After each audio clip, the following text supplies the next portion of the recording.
find out. Ah, it's working now. It's working. The site is working now. I was able to just test it. I think I got it. I think I got it. Try it again. Refresh real quick.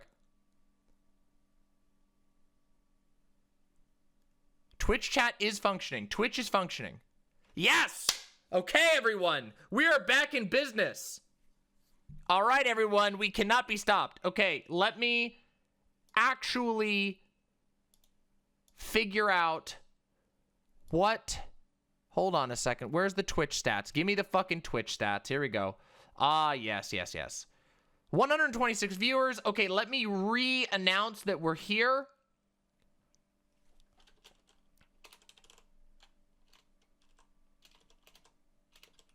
Okay, all right, all right, all right, all right. Okay, we've still got this.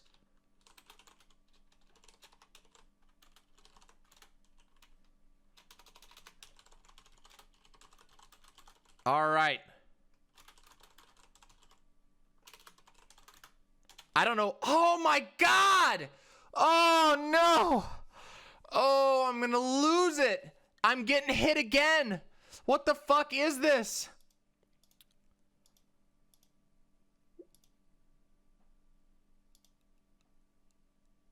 It's dead.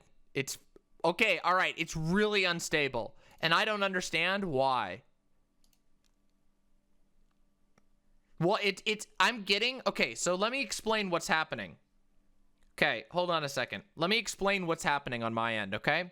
So I am getting frequent red connections out, okay? But I don't understand what's happening because, oh, there it goes again.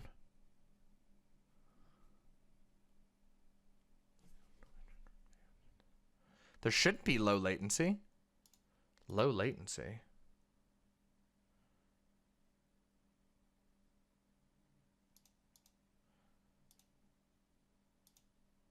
Normal latency. Okay. All right, I have put on normal latency. Is it better? Chat is delayed, yes. Okay. Well, okay, I don't know what the fuck is happening. Something really bad is happening. Weird as fuck. It keeps going back and forth between green and red. Something's fucked. All right, everyone. All right, everyone. Listen. Listen. I love you all, but I have no fucking clue what's happening.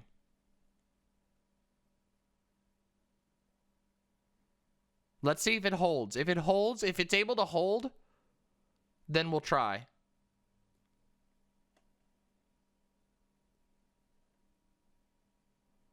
But I don't know what's going on. Can we try YouTube? Well, I could try, well, if I try YouTube, then, I mean, I want to do stuff. I really want to talk about this stuff, but like, well, it looks like it's holding stable now. Well, you all see me now, but hold on. It was flickering all over the place. I don't think it's an ISP issue. Everything else is working fine. Every single test that I just did is fine. The network is fine.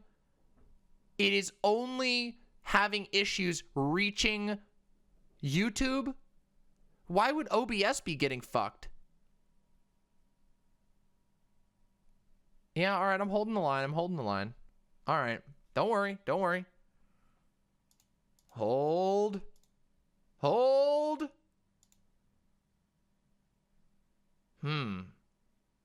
There is going to be a bit of a delay. If you want no delay, well, actually, there's going to be a delay everywhere. OBS is open broadcasting software. There is a delay. So, watch this. Okay, let's try. Let's test it. Okay, ready? Marco!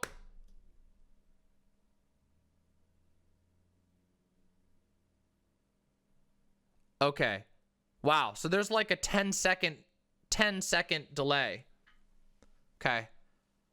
Yeah, there's like a 10-second delay. Shit. Wow. All right, well, we can live with it. We can live with a 10-second delay, right? We can live with a 10-second delay, can't we? Yeah, it might be more. Is Twitch chat overly auto-censored? A little bit, but it just is what it is. Hi, everybody. We're back, I guess. Okay, yeah. It seems to be varying between, hey, Universal Discourse, good to see you. We're having some issues. I don't know what the fuck is going on. Yeah, it's pretty delayed. It's okay, though. It's okay. Apparently, it's most likely a DDoS. Is it really? But why would that, wouldn't a DDoS affect? Okay, hold on. I'm very curious about this. Anybody who actually knows anything about this stuff, is it possible for them to target your ability to upload to different platforms? Is that how it works? Huh. Your stream can't be DDoSed. It's definitely not a DDoS. Well, I don't know any of this. I don't know how these things work.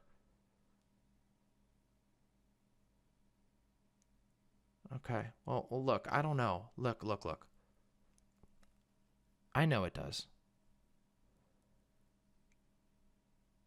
Okay. So then I don't know what the fuck the issue is. It's got to be. Here's what I did. So I can tell you what I did. Yeah, purple screen happens. Is my internet provider shit? No. Nothing like that. I switched to the non-Seattle data center. I switched to the non-Seattle data center, and then I was able to get this going. So, well, whatever. It's okay. Listen, let's talk. We have 175 viewers. That is exciting. So let's make it happen, okay? No rain, no nothing. Yeah. So far it's fine, okay? Yeah, it could be. They could be Sugar Glass. I'm not saying which one I am. I switched to the non-Seattle server, okay? All right, let's do this. Let's try to get back into it, okay? Alrighty, everybody? Welcome, by the way. If you're watching me right now and you don't usually watch me, you should subscribe to my YouTube channel. My YouTube channel and my website is where I stream to. I do occasionally stream here onto Twitch when there's a pinch, like right now, but normally I'm on YouTube. You will love my content. I promise you. It is fucking awesome. If you like politics, if you like politics and debate and all that kind of stuff, it's fucking great. Hey, no problem. I'm not gonna be hard with you. I'm really, really nice, believe it or not. I'm a spicy debater, but I'm really nice. And yeah. Let's we do have amazing, yeah. Alrighty, so we're actually back up now. Hey, thank you for the subs. Really appreciate it. Remember, also though, you can sub on my website, which is cool, super cool. But guess what? Thank you, Peyton. I appreciate that. We've got some cool ass stuff to talk about still. Look, I was gonna talk about some really fucking cool shit. So we're gonna still do that. I was in a panel, we've had all kinds of cool stuff, but now that we're back up and running, I'm actually even gonna test one thing real quick. I'm gonna try going to low latency real quick, and we're gonna see if this fixes, okay? Get ready, we might have normal chat, everyone. Hold on, we might have normal chat. Okay, ready? Let's see if it works. Okay, ready? Ready? Marco.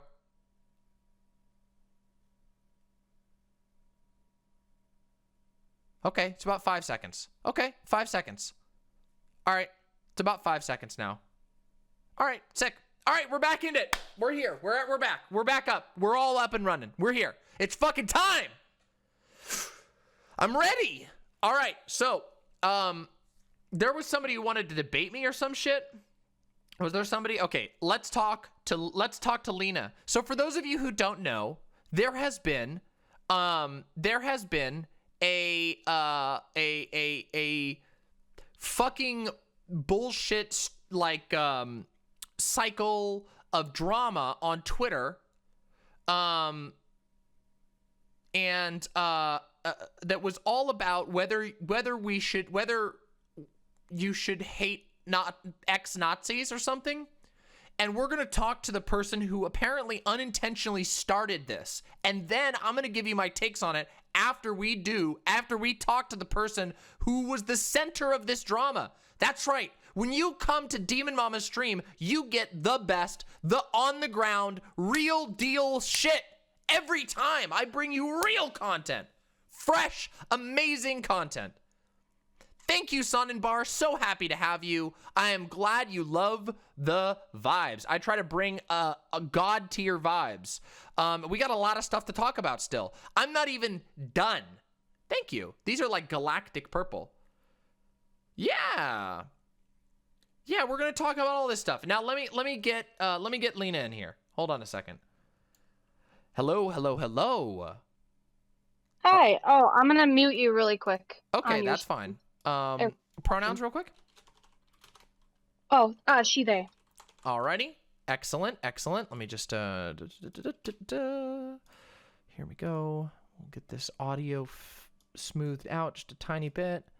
Make this look all nice. Excellent. All right, Lena, I am very happy to have you on. So it has been said that you are you were the spark, the spark, the shot heard around the world, the spark that lit the powder keg about extremists being allowed in the left or something along those lines. Twitter discourse is madness, but yeah, it's nuts. yeah, I'm excited to get to talk to you about it. So why don't you give us the take? Yeah, give us the take that started it all, and what happened, and tell us your side of it, and then before I do my own takes and stuff. Okay, awesome. Thank you. So thank you for having me on. I tried to get on Zan, but you wouldn't talk to me, and I'm like, I'll just try something. But I've never been on a stream before, so I'm a little nervous, so sorry if I stumble or whatever. Don't be nervous, you're all good. So basically what happened was, it was a random tweet that I replied to, right? And it was talking about how you're stupid as a teenager and you should forgive yourself, right? And, I just post like, hey, I used to be a Nazi and I'm much better now. And, I put a little smiley face because I'm happy and proud of myself for not being in that anymore, right? So I posted that without thinking about anything because I'm just like, I'm replying to a tweet. Nobody ever sees what I tweet because I have 50 so you followers. Think. Yeah, exactly. That's the risk. Yeah. Anything you tweet on Twitter can go viral. This is why the imp's code. I heard you say that on the panel, and I'm like, yeah, she's right. Yep, you have to be very careful on that site. Yep. So I start, getting replies and quote retweets and stuff, and I'm like, whatever, it's fine. And I'm starting to get like death threats and things like that, and people are like, oh, what the hell, So then I clarified down below. I'm like, hey, I was a minor. I was groomed into it. I was 15, 16 years old when I was dating my ex-boyfriend. And he got pulled into it before I did, obviously. And he started getting groomed on it. And then he involved me in the circles and I started getting groomed in on it. And it was like, I was already socially ostracized because I was raised conservative by my parents, and I was a real diehard conservative. Like, I was anti-feminist. I wore like "feminism is cancer" shirt to school and stuff like that, and it was cringe. Yeah. But like then I started getting pulled into the alt-right circles, and I was never like overtly racist when I was younger, like until I started getting pulled into those circles, and it was just like it's I don't know, it's just something different. It's crazy thinking about it in the past, how I just got shoved into this pipeline, and you start consuming alt-right content, you start talking to alt-right people, and especially when you're socially ostracized and already kind of left out of normal groups, it's like so easy to just fall into it. Yeah. And I was there for maybe 2 years. I don't really remember how long it was. I broke up with my ex-boyfriend in like October of 2018. And then I slowly started to get away from the alt-right Nazi circles. And then I slowly just became a conservative. And then when COVID hit, my best friend, which I think he's tuned in right now, actually, he started arguing with me and challenging my views. Because before it would Wonderful. be on like public forums where it's like, haha, stupid liberal, you don't even know what we're talking about, you know? Yeah. And and he started being good faith to me and challenging my views and be like, hey, maybe you're not right. Like, you got to think about these things. And then he started sending me Vosh videos. And let me tell you, when Vosh retweeted me, it was like crazy. Like, my mind was blown. Like, Vosh is probably one of the most important people to me because of how Oh. instrumental he was in pushing me out of the alt-right. Yeah. Like, Yeah. so important. And I'm in this community and I'm pretty active there. And a lot of people pinged me when the whole drama was starting to go down. They're like, hey, is that you? Is it really you, Lena? I'm like, yes, it's me. Yes, everybody's telling me I deserve to die. Stuff like that.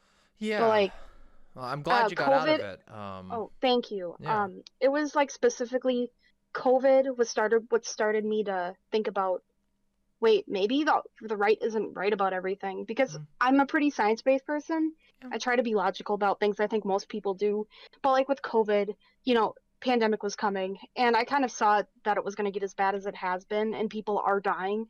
And when the right's like, oh, Yeah, it a lot. doesn't matter, like we're going to protest and do all this stuff against literal science, I was like, seriously? Like, you don't trust like doctors? Mhm. It's like whatever. And then George Floyd was murdered, and I remember that was like a really big turning point because I attended a Black Lives Matter protest in my city, which was completely peaceful and stuff like that. Right. I was kind of like a liberal at that point. I wasn't a leftist. But Yeah. then shortly after, Bosch was, talking about socialism, and I'm like, hey, that makes sense. So that's kind of where I'm at right now. I call myself a libertarian socialist, similar to Bosch, Mhm. just because I don't feel like I've read enough theory, which doesn't super interest me anyway. Mm. Or I don't feel like I'm well versed enough on leftist issues to be like, well, I'm a syndicalist or a ML or whatever. I So I personally just call don't think those myself, things are very important. yeah, I just call myself a libertarian socialist. I fight for trans rights. I fight for Black Lives Matter. I fight against capitalism. Like, and I think the most frustrating part for me is that people have been telling me, and I know it's Twitter, and people are going to say whatever they want. They're going to pour their feelings out, but people are telling me that I literally should have died because of opinions that were groomed into me as a minor. Well, Twitter And people are very, very stupid, and the thing that happens on Twitter is it is like Twitter is self-selecting for the worst opinions in a lot of ways, because most people who see your post are gonna go, oh, that's good, and then they're gonna go on. But the mhm, horrible people are just gonna be like, it's like, I hate to sound like Trump with the silent majority or whatever, but it is kind of like that on Twitter. If you see something sort of positive, you're just kind of like, hey, like, and move on. Whereas people who are, if you're super pissed off by something, or if you're like really fixated on this sort of hate shit, then people are gonna jump on that and they'll make a comment, and it is annoying and horrible. yeah, it's Um, kind of like Facebook. Facebook's the yeah, same way. I mean, Facebook has some problems. There's a couple of, like I said on the panel, there's a couple of unique structures. There's a couple of unique mechanical features. I don't know if mechanical is the right word. I guess mechanical is the right word in this case. But there's a couple of features and design decisions in Twitter that make it uniquely bad in comparison even to something like Facebook. But yeah, it can be pretty bad, and the amount of harassment that goes on Twitter is pretty horrible. I mean, Hmm. I've been the subject of that.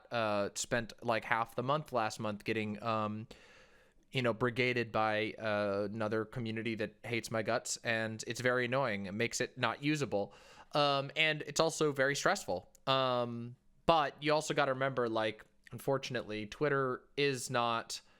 It is not really a place for community. There isn't community there. It is a public bulletin board that any tweet that you post, anything that you say could become viral overnight, and you could find yourself with 10,000 followers, none of which can be even monetized, so you can't even make a career out of it. It's just Hmm. bad. Yeah. What's really funny actually is I've gained like 200, 300 subscribers out of this, probably from Bosch and retweeting me, and then Xander Hall also posted something about it, which Mm-hmm. is funny because I'm getting all this hate, and I've actually gained like 200 followers, which is whatever. I Yeah. actually ended up changing my profile picture because I was kind of worried about getting doxxed. I Yeah, removed that's a my concern. what's it called? My location. It just says USA now instead of my state and whatever. Which I think is just kind of ridiculous because it's like, why would you be okay, I'm gonna start. I understand that people feel uncomfortable around ex-Nazis, and I understand that completely because ex-Nazis hold a lot of terrible opinions. They held a lot of terrible opinions. Hmm. But like just treating people the way they treated me in those replies, it's crazy to me. Like they seem insane. Like they literally think that people should be murdered for their opinions. Well, And like I it, it mean, it's just I don't know bonkers. how much there. I mean, okay. So, sorry, real quick. Hmm. Do you mind telling me like approximately like how old are you? I just wanted to ask. You don't I'm have to tell me if you don't want 20. to. You're 20. Okay. So, Yep. yeah. So, I Okay. So you're mean, pretty young. I was like 15, 16 when I fell down the pipeline. Yeah, it's Got very out. I common. got Yeah. out of being a conservative about a Hmm. year ago now, but I probably have been de-radicalized for a year and a half, 2 years. Okay. Well, I mean, I'm very, very happy to hear that you got out of it. Now, I don't know if you've watched my content. I don't know how much you like my content or if you haven't liked it at all or watched it at all. But regardless, I grew up in a far right cult. My father was a crypto Nazi. Ooh. So I have a lot of experience with coming from a far right background that I was forced into and sort of clawing my way out as a trans person. And I think that a lot of people on the internet, there's a couple of factors that I would say that can maybe help make sense of what's going on.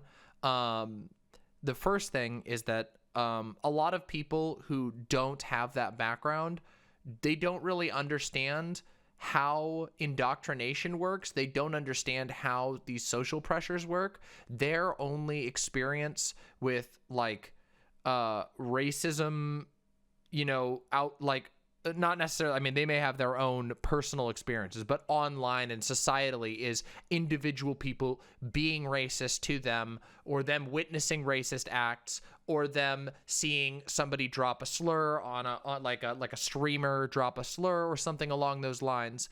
And they usually don't actually understand the mechanics of how people get pulled into these ideologies.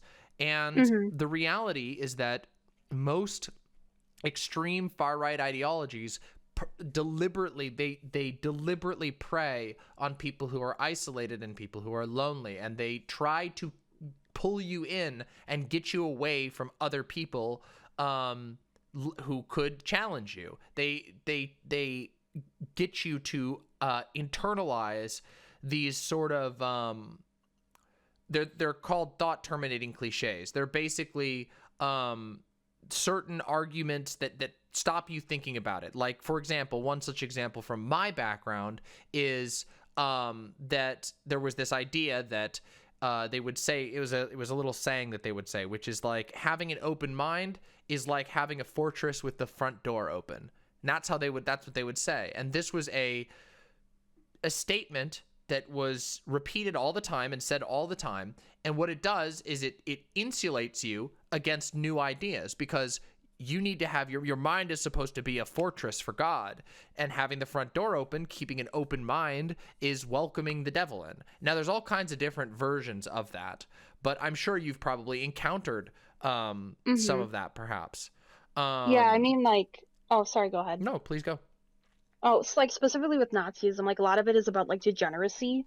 Like I remember that, like it was kind of like, you know how like there's kind of purity testing on the left. Yeah, yeah. It's kind of like that on the right, but with like your sexuality, like your gender, or like um what race of person you sleep with or whatever, or how like whether you're a virgin or not. Or I remember like when I left and I still had not a Nazi friends on my friends list.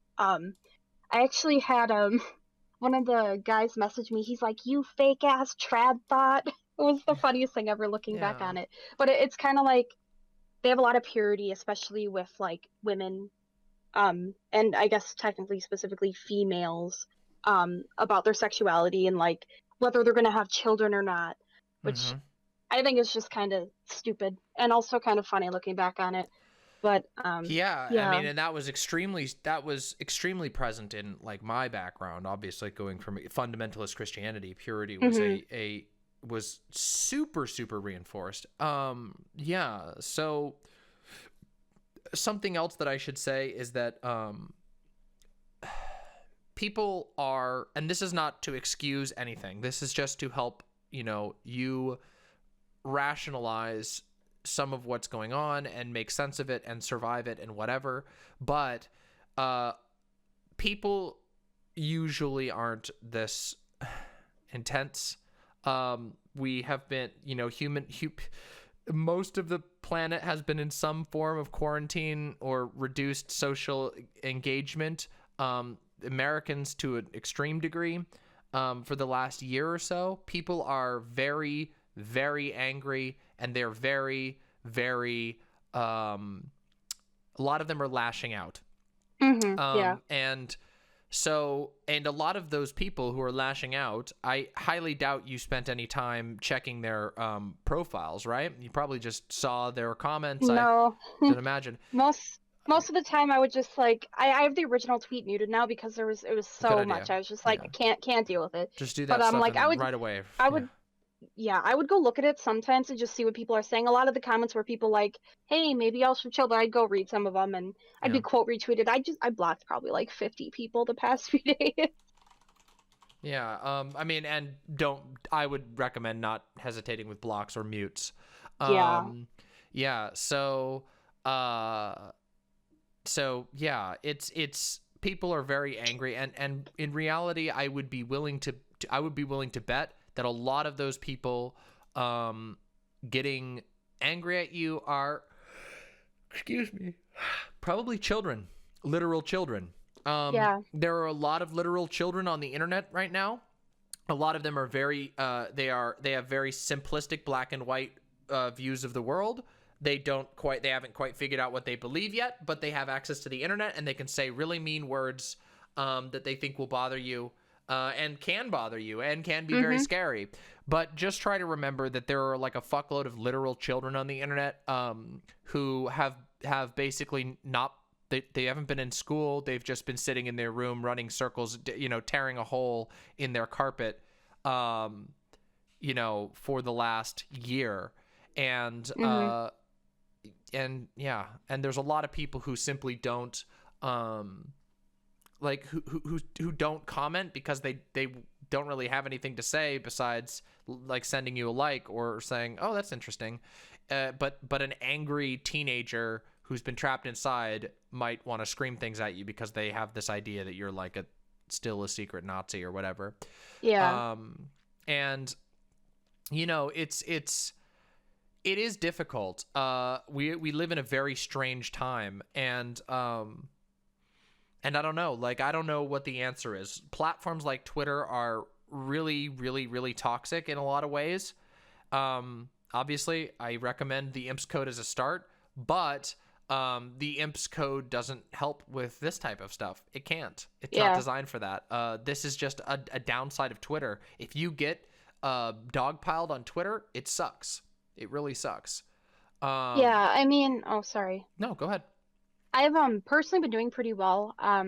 Like if this happened to me like a year ago, I would not be doing okay. Like mentally, I'd be like, damn, everybody hates me now. This sucks. But I've actually been okay. Like I've gotten a lot of support. Like I'm active in Bosch's community, so people have been really supportive there. They've been like, hey, you're a better person now. There's nothing you can do about your past. You were a minor. Like you're chill. Yeah. But, like it gets me a little bit because it's just like really. And like one of my biggest concerns is just how this looks to people who are looking or might de-radicalize. Because I feel concerned that like a lot of people might be like, hey, I was kind of wrong about my opinions. Maybe I can find a home somewhere else and have better opinions and views on the world. And then they see stuff like that, like people dogpiling me and saying I should die and whatever, which is why I think Twitter also hurts discourse, and you could get into that. But like I intend to talk about that a bit more. I've talked about it 100 times, but guess what, imps, you can keep hearing me talk about it because I'm going to talk about it until the end of time. I'm just worried. Sorry, I'm just worried about how this affects leftism and affects the movement overall. Thankfully, because I feel like if I'd doesn't. been treated like this a year ago, I might not be a leftist today, which is terrible, and I hate thinking that. But like if I'd been treated like that by people and I hadn't been welcomed with open arms into Vash's community, I don't know what I would have done. Because I was still not mentally like 100% there with politics. I was fresh out of conservatism and Hmm.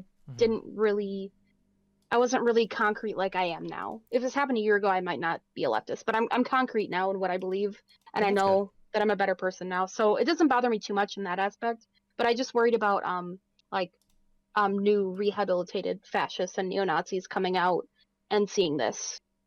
Yeah, I mean, the good news is that they're probably like, even though it can seem very overwhelming and terrible for you, because it is a lot of people focused on you. In reality, it doesn't represent the broader left or even the broader populace.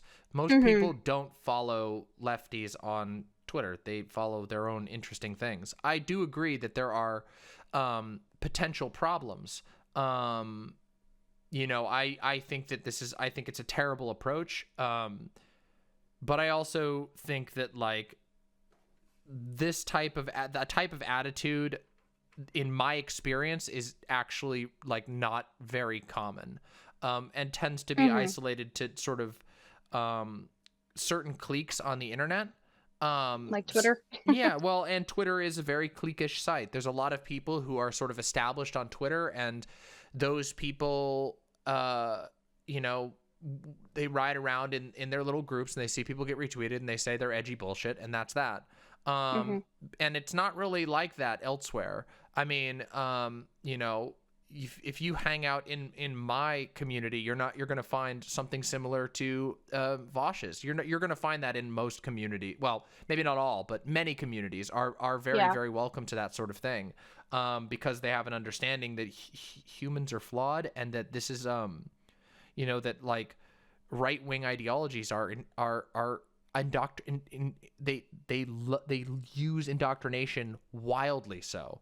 And Mm-hmm. um yeah, so I wouldn't let it get to you, as best as you can. Obviously it's impossible to not let something like that get to you. I know, like, people were calling me last month. People were calling me a tanky. They were saying I'm a transphobe, which is very, very frustrating. Wait, a Yeah, transphobe? That makes long no story. sense. You'll have to. Uh, You can ask people in the community about that. They'll tell you the story. I okay, don't want to I'll ask rehash that around. drama.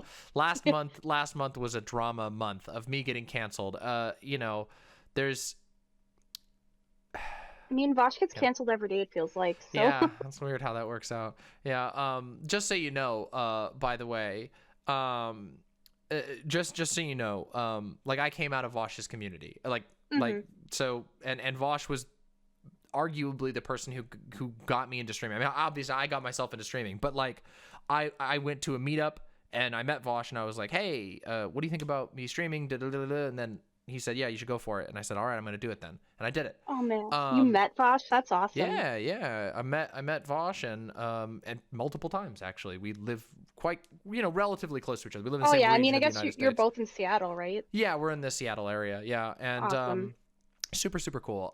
Vosh is big, but I am as big as, well, Vosh is thicker than I am, but I am as tall as Vosh. I'm a giant. You all forget I am a literal giant. I am huge. I'm very I'm tall. very short. Yeah. So, yeah. Fawn, my partner, got beer and pizza. It was great. It was super cool. Vosh was super cool, and we got the super treat, which was we got to see the Sonic review live. Vosh gave us his Sonic review live before he even gave it to the channel. It was super cool. So, I don't um, think I've watched that video. oh, it's good. It's a good one. I mean, if you care about Sonic, I had fun Not with it. really. But yeah, that was cool. And I do look forward to stuff like meetups and whatever being able to happen. But with regard to like online de-radicalization and stuff like that, I have a lot of thoughts on these sort of things. I think it's really awesome when content creators like Vosh, like even ContraPoints and other people can offer meaningful information that can help people get themselves out of you know, extreme situations or indoctrination. For me, there was a combination of factors. And with regard to myself becoming more left, like Vosh was hugely influential on that. Absolutely. Like, and so was Chapo. So was, you know, the Majority Report, Michael Brooks. These people were very influential on me. And at the end of the day, something that a lot of people don't understand is how we have to sort of deconstruct the things that we're taught and the things that we're given. By the way, thank you for the sub, Major Typo. Really appreciate that. Yeah, there's a lot of how we come to our ideas, how we formulate our ideas is not so simple as just have the right ideas, Fivehead. Yeah. And I really wish that people would move away from that sort of essentialist understanding. But it's very hard for me to gauge like how broad of a problem this is, like outside of Twitter. Like, honestly, Twitter is a mess, and again, people will share things hoping that it will be useful to the people that that follow them, and it ends up getting blown up into something nonsense, and it's almost completely unpredictable. It's just mess. Yeah. Just Yeah, a that mess. it was crazy. It blew up. I kind of woke up and I was like, why do I have so many notifications on Twitter? I might get like 2 a day, maybe. Usually I'm like, I have like 200, and I'm like, what the heck? Yeah. Yeah. Oh, I wanted to touch on one thing you said really quickly. I don't think some leftists, like especially the ones that are online all the time, Mm-hmm. I don't think that they realize that specifically for like white rural people, Mm-hmm. a lot of them are just raised with general racism, with general homophobia and transphobia. Right. And Yeah. I think it's almost dangerous to, I know these are the kind of fringe people, to not accept people who've had these ideas, because so many people have them in America just because of our culture and our power structure and the institutions that be. Well, Like, yeah. I mean, a lot of people don't know anything about how these ideas actually disseminate in our society. mhm, In a lot of rural areas, the only community that people have might be a extremist Christian group. It might be a you know, a bunch of racist family members, and you may have no choice in that whatsoever. Thank you very much for that, Prime. I appreciate that. And it's very difficult to try and teach people that. I just wish that people would. That is why I say all the time on my show that I really want people to come to understand indoctrination, that I want them to come to understand how the right proliferates certain ideas, specifically the extreme ideas. It is difficult, and it is frustrating. And I really it's hope, complicated. yeah, and I really hope that the mentality that we see in this sort of like cancellation bullshit, like doesn't stick. I really hope it doesn't. Like, and on one hand, I agree with people, who say that, like one of the main things that like people talk about when you're de-radicalizing, when you're working in that area, is that a lot of people aren't going to accept it. And it is true that like no one is entitled to, well, first of all, any attention or any response from anyone. Like, we are all individuals at the end of the day, but I think we can also acknowledge that that like it is better if we can learn how to we can defuse some of the tactics that the right uses by proving that it isn't true that if you're once part of some sort of extremist group, that you're never going to be able to be associated with anyone, or that you're not going to be able to have friends, or that you're going to be forever ostracized or whatever, because that is very commonly taught. I mean, I was recently, I've been talking about this on my stream. I'm planning and working on a special project, which is going to be called the Demon Mama Spiritual Deconstruction. I'm going back and I'm finding my old journals, and I'm going to talk about how I got out of Christianity, the experience I had with Christianity, what it meant to me, the things I believed, et cetera, and bring it up to the modern day so that people can have an understanding of what that path is like. And in that, I found a letter that was written to my parents, that I wrote to my parents 10 years ago, which was very, very intense to read.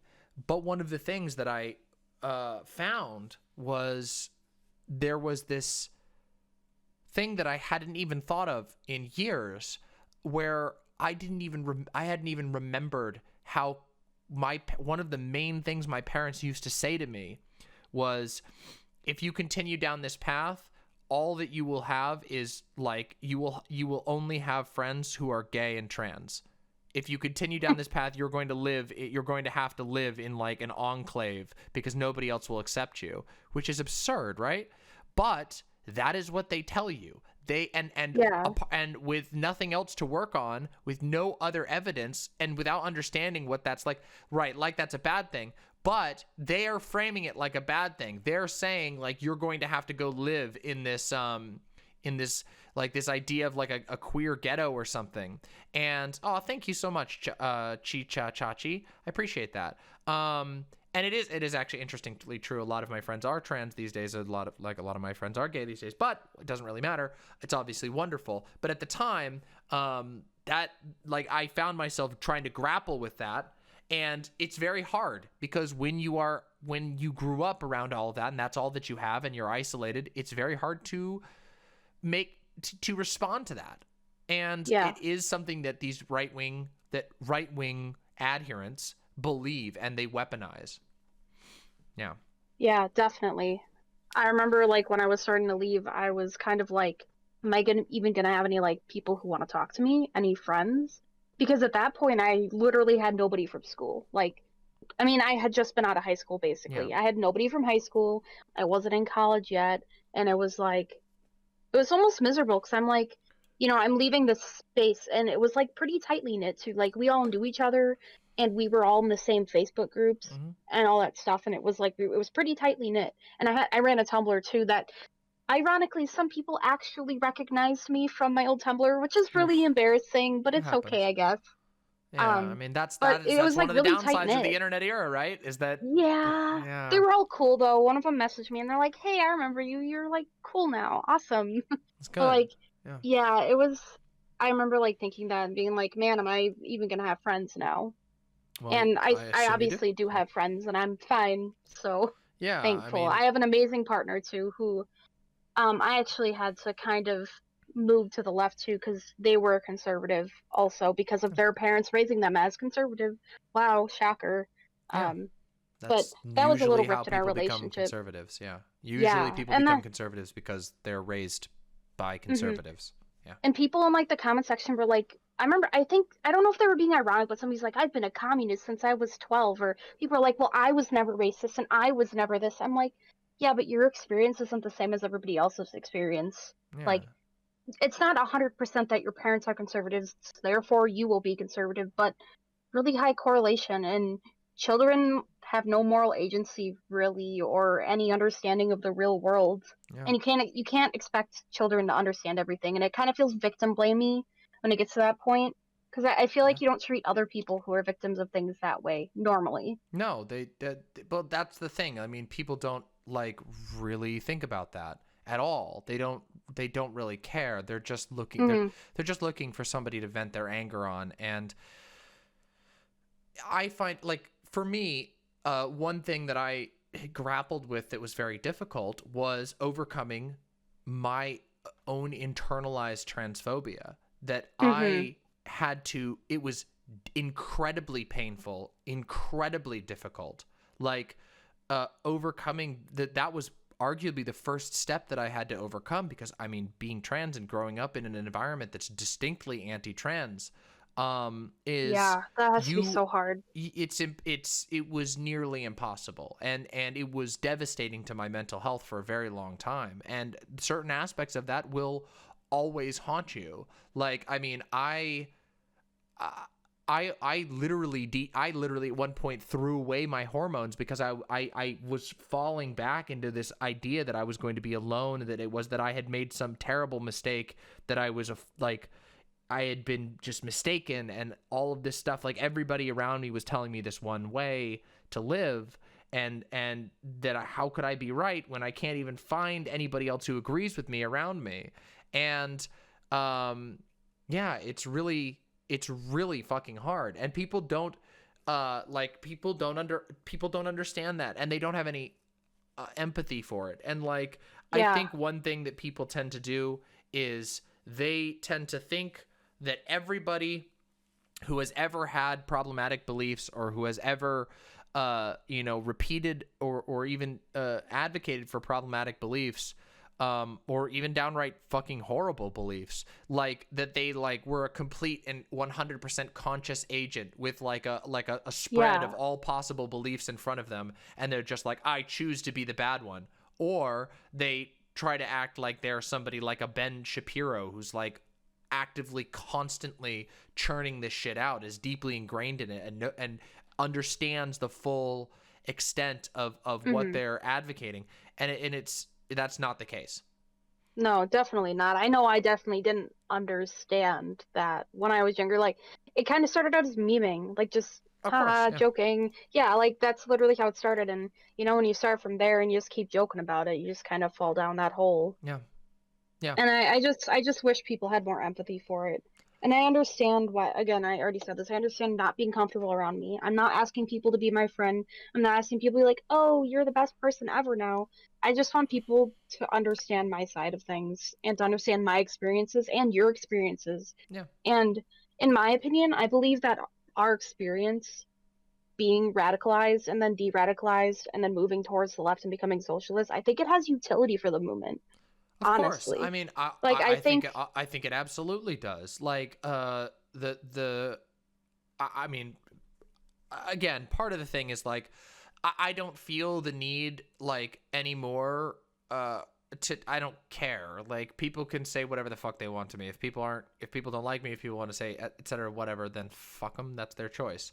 I yeah. don't really give a shit. Like, okay, I have plenty of people who do associate with me. If some random person doesn't think I've I wasn't a 5-year-old Stalinist or whatever, then okay. Yeah. Okay. Whatever. There's a lot of people who don't like me. A lot of people think that I'm shit or whatever. That's fine. I don't care. It doesn't bother me. I don't really care. But at the same time, like, we would be remiss as a movement to ignore people who have the most primary exposure to the things that we're fighting. Like, Yeah. I didn't leave religion for the left. Like, I didn't leave it in the name of the left, of like some leftist movement. I left because it was torturing me, because I was miserable and I wanted Yeah. to die every single day, and I hated myself and I didn't understand it. I was seeking truth. I was seeking something better.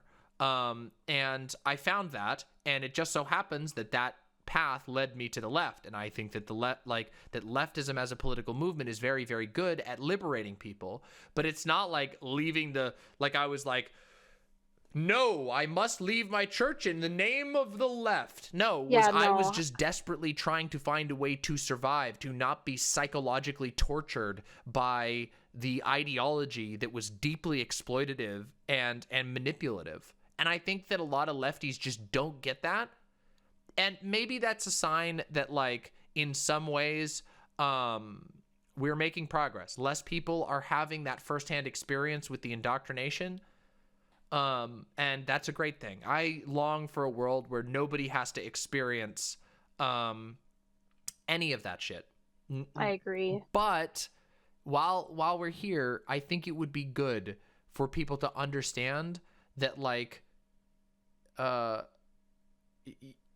you don't have a workable movement if you're basically advocating for anyone who was ever less left than you doesn't talk or gets threatened to death. Like, Yeah. that's terrible. Yeah. It's really dangerous, and I just don't want it to kill the movement. Not that it literally will. Obviously, my feelings on it are kind of overplayed because of what I've been experiencing. But I mean, I've kind of noticed it, like, even before this drama a little bit. Mm-hmm. But it's also Twitter. Yeah. But Twitter yeah. is terrible. and it is Yeah, I miserable. hate And it. if I could give you, you know, personal advice about Twitter, it is if you start to see an uptick in you know, haters, just click that protected switch. Just whoop, whoop, just lock them out. Yeah, I should have Nobody. done that. Yeah, and try to push yourself to actually mute shit. You don't need to see it. I like had to stop myself from going and name searching during my drama cycle, because if I had done that, I would have been dooming out. It would have gotten to me. It really is like, you have to just go, nope, like, I don't care. The thing about the internet, the thing about Twitter, is that it puts you in contact with a potentially infinite amount of people, none of whom have any relevance to you whatsoever for most of your life. Yeah. Yeah. So yeah, just don't hesitate to use that block button, and remember that, like, regardless of what I say, regardless of what Vosh says, regardless of what any stupid asshole on the internet says, regardless of what any community tells you, at the end of the day, you have to seek truth in your own way. You have to, like, actually go and seek that truth. And that means sometimes the path of truth does mean going against some hostility. I mean, I'm trans. I experienced hostility, explicit hostility, from the community that had been, like, through no choice of my own, my home for my entire life. My family literally disowned me for continuing on this, like, on this road that they wanted, and or that they didn't want for me. But it was, I could not have lived. I can't even imagine what my life would be like if I hadn't gone through with transition, if I hadn't pursued my genuine self-expression. And at the end of the day, that is more important than what even 1,000 dumb shits on Twitter have to say. Even if you feel like, well, how can they say that? Well, people can be wrong. A lot of people can be wrong. And yeah, just remember that that's more important. And it's more important than what me or any other content creator whatsoever. Like, never let a single figure or a single community dissuade you from truth seeking, dissuade you from self-enlightenment. And maybe this is my anarchy side speaking, but I genuinely believe that individuals and communities can reach self-enlightenment, that they can grow and come to realize things about their world and come to conclusions through participating in the world with a critical lens, through, you know, thinking about things and processing them. So yeah. But just know that, like, you know, so another thing I wanted to say is, and this goes out to everyone in the chat, which is, you are not obligated to confess to anything ever on social media. If you have something in your past that you are like, that was your problem, something that you believed or whatever, no, you never have to tell anybody that. Now, I choose to, because I want to talk about that. I believe that I can bring value by talking about the experience I had growing up in an extremist cult. But nobody, you are obligated to no one to divulge your past or whatever things that you might have dealt with. No one, you are not owed that. And in fact, on places like Twitter, I generally advise people not to talk about that stuff. Talk about these things with your friend. There. Yeah. But I mean, not that I talk about things publicly, but then again, I'm also a public figure, and this is my living. So I am getting something for it, and I am using it as an instrument to better the world. You're only really, exactly. Like Frukala says, you're only really obligated to apologize or make things right with those that you hurt, and nobody else. No one else gets to determine your moral standing, your validity, or anything like that. And you don't owe it to them. So, and that goes, again, that's not, obviously you know that at this point, but that goes out to everybody out there. People online there is a lot of inherent parasociality online, that people think they're entitled to everything that you've ever done, to having your entire history, despite them not offering up that same thing. Anybody who tells you that they're the most perfect person who's never made a mistake in their life is lying. There's no way. They are lying. There is humans are disgusting, filthy creatures that are mean to one another. Everyone's been mean to a sibling or a friend at some point in their life. They might have even said something really bad. I mean, I remember when I was a kid, I got in a fight with a friend and I said some really mean shit to that friend. And occasionally I'll remember it and I go, oh, wow, I was an asshole. But guess what? That's my problem and my friend's problem. Every single human is an imperfect primate, and we all have to learn, and we all have to recognize that, like, yeah, it's okay for us to discourage active bad behavior, but and it's also okay for people to have lack of trust for people who've done great harm, but having believed something problematically in the past is not inherently great harm. So Yeah, I agree 100%. yeah. Well, I hope that the heat on Twitter cools down, and I appreciate you being willing to come on here and talk with us. I hope you know that you can always find people to talk to here in this community. A lot of people with a similar background. We don't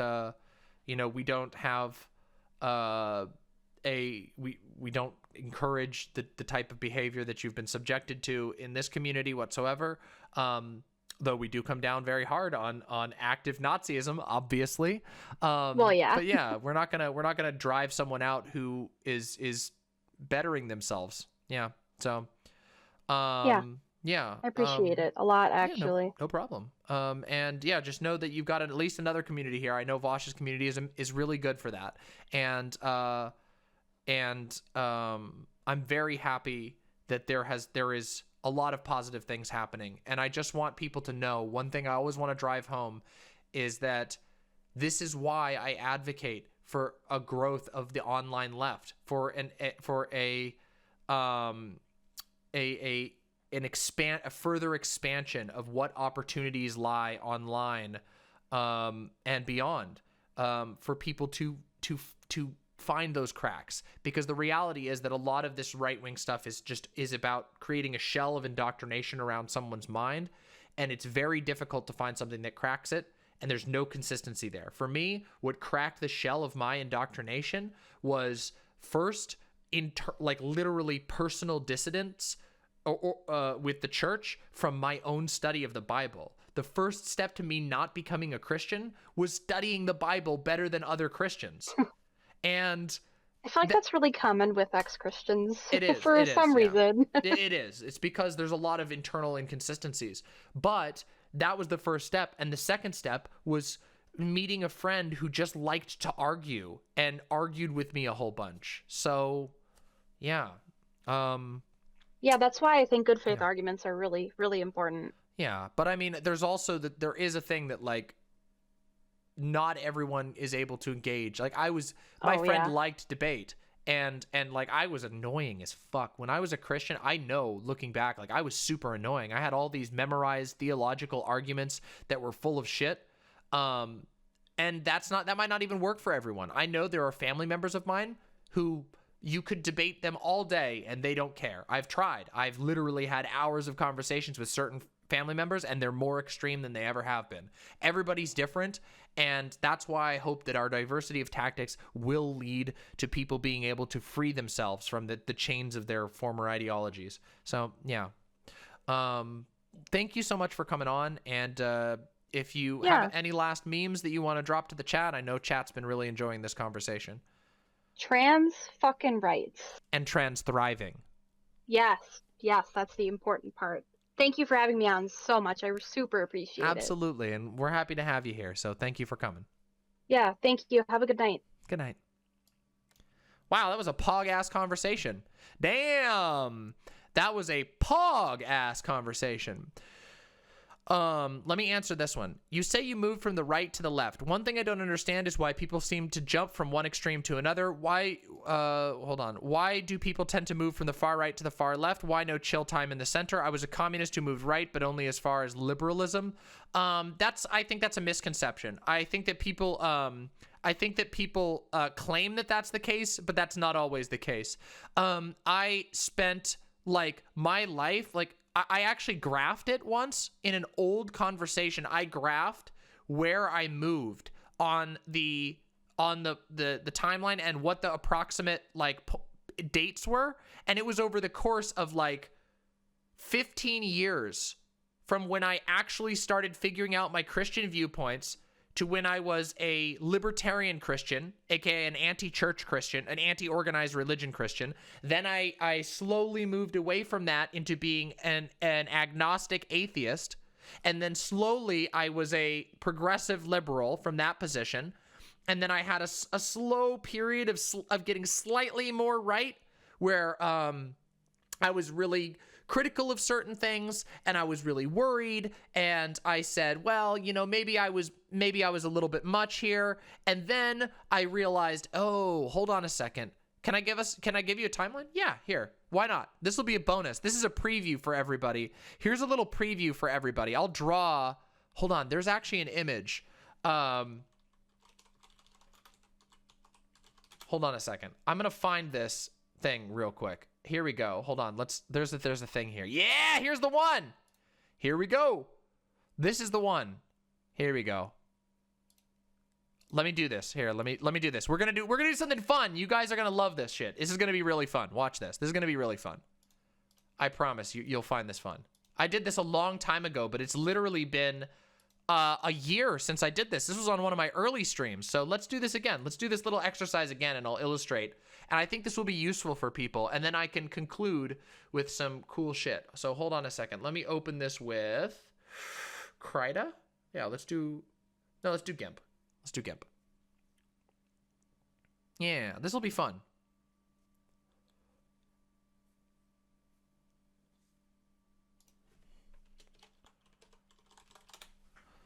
Oh, the commands aren't working. Oh, there we go. Oh, that still has the... Yeah, there we go. All right, here we go. Let's zoom on in here. All right, let's see. Whoop, whoop, whoopsies. That's not correct. How do you do this? Okay, this is fine. Yeah, here we go. Wait. Why is it, how do I... Give me just a second. Give me just a second. I'll get it up on the screen. Hold on.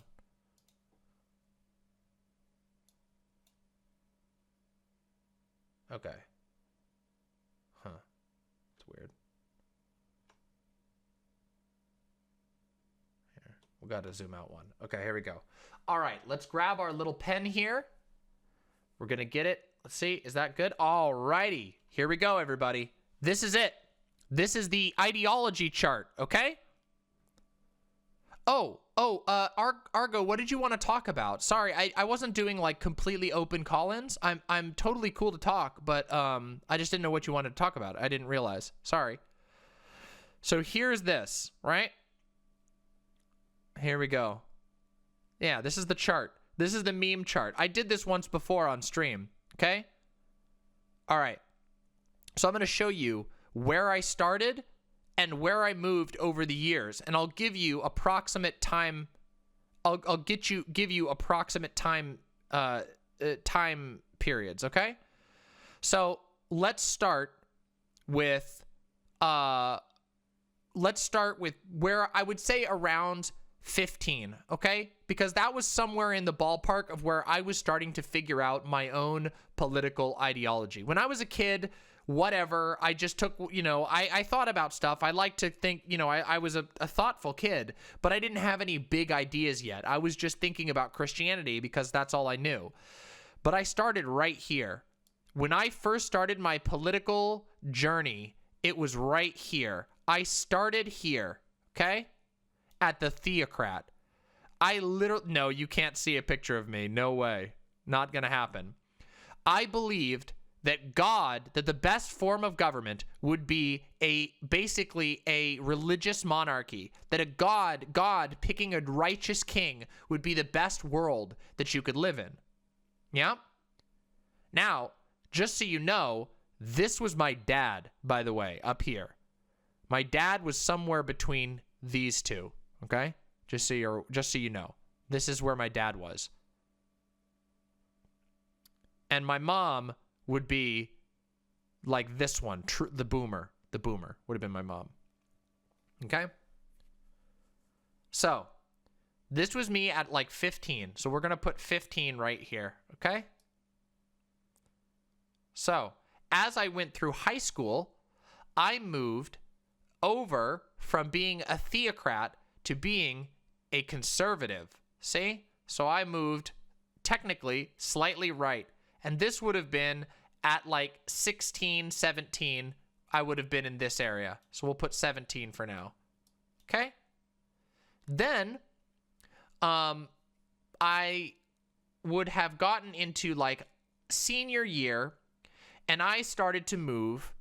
I was still very sort of like right wing, but as I hit 18 and I left the home, I was becoming slightly less extreme, and I went to college. And when I was in college, I came into contact with a lot of different people. When I was in college, I met people from all over the world. I met literally people, like, I'm not kidding you. I lived in an international housing thing, and I met people from all over the world. People who just were learning English. It was wild. It was really amazing, and I learned so much stuff. It was a dorm, but it was like a block. Like, there was like, we had control of the entire dorm, and everybody, and our house was specifically designed to meet international students. It wasn't a frat. Yeah. It was a dorm unit, but it was a special dorm. It was a special dorm that was it was devoted to meeting international students. Okay? Yeah, it was no frat. Anyway, I would have joined us, well, whatever. Doesn't matter. So I met a lot of people, and at that point, I started moving this way. And I made a relatively speedy move over to here at about 19, where I became a liberal. And I had started to buy into, yeah, I had to sign up for it. Yeah, I did. Yes, I did. I did have to sign up for it. And I had to do an application and all kinds of stuff. It was wild. It was really cool. It was a really unique thing. Most schools don't have something like this. It was one of the best experiences of my life. It was great, by the way. But yeah, I moved from being a conservative relatively quickly. It was like over the course of like 2 years or so, or 3 years. It's kind of hard to tell. And this was because I met people from all over the world, and I realized that the conservative ideology. No, I am 30, Cinnamon Rowell. No drugs were involved in this. I was completely straight edge. I did not even have alcohol at all. I had no alcohol. I never drank. I never smoked. I never did anything. No drugs, no sex whatsoever until I was 21 at least. So no, there was no drugs involved in this. But meeting people, yeah, I wasn't a punk. I was a conservative. I was a conservative kid. Like, I wanted to become a pastor. Yes. The international students was huge. Let me explain real quick. When I met in the course of a couple of, no, I'm actually 30. I'm actually 30. Why am I on Twitch? Because YouTube went down. Sounds like I am easily influenced. That's not true at all. That's really funny. Yeah, let's see here. What the fuck was I gonna say? I can't remember what I was gonna say. Chat is distracting me, but that's okay. Everybody, chat, keep distracting me. So yes, when I went to the international house, I met people who were Muslim. I met a bunch of people who were Hinduists. I met a bunch of atheists. I met Buddhists, all in the same year. all of a sudden, I went from living all around just Christians for most of my life.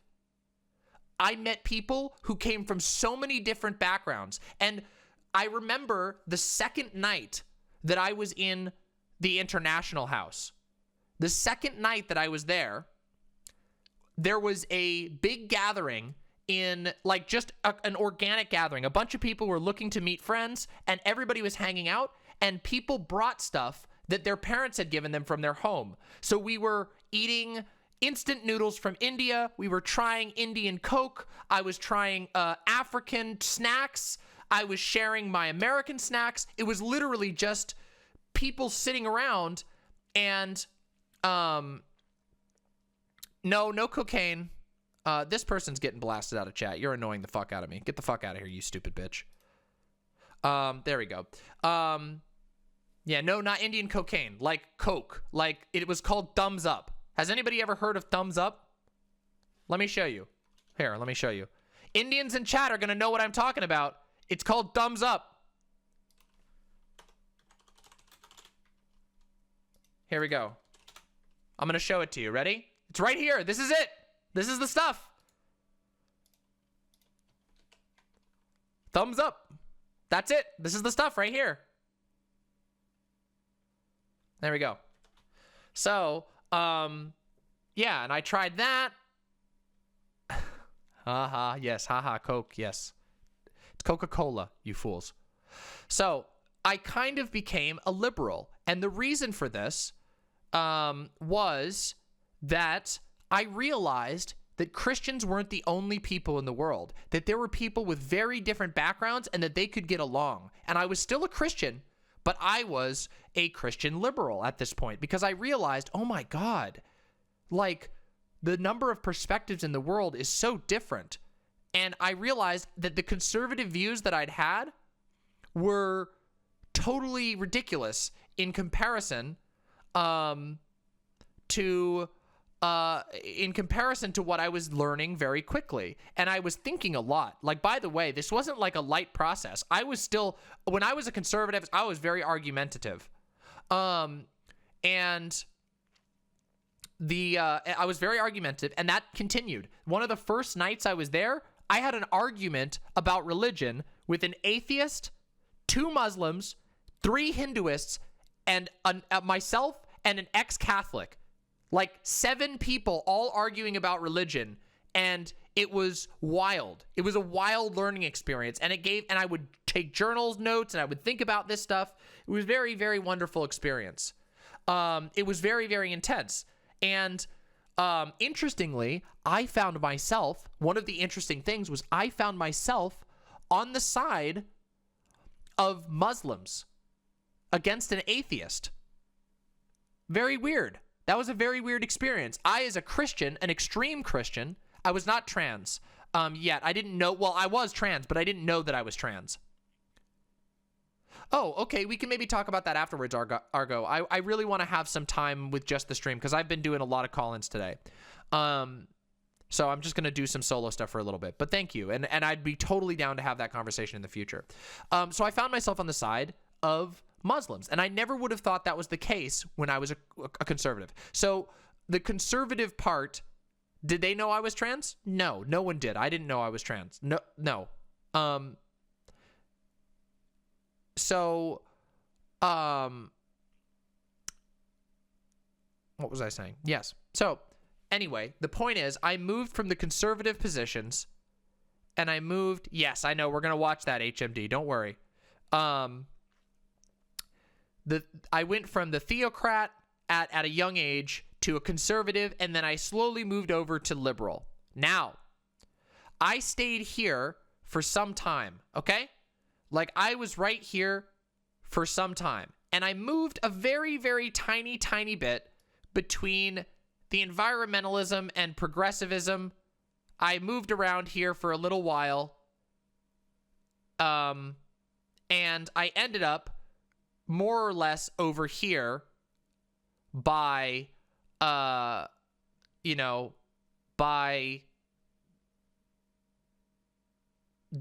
did I come out as a mama and do I have kids? Listen, I'm 30 now. I don't have personal kids, but I have a lot of imps, okay? Is this Merkel? Yeah, this is the Merkel thing. Okay. I don't have kids, but I have a whole lot of imps. Okay.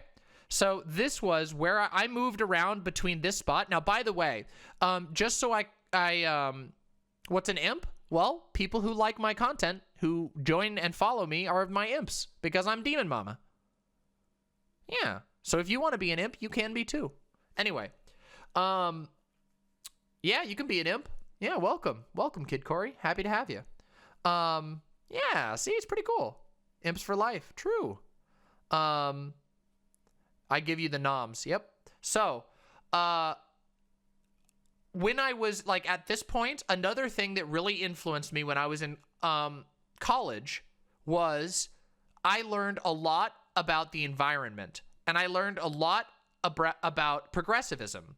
And when I say that I moved around this area here, it's because I had sort of accepted that conservatism wasn't the thing, and I started learning about the environment. I was a film major. Yeah, I was a film major, but I took a bunch of classes about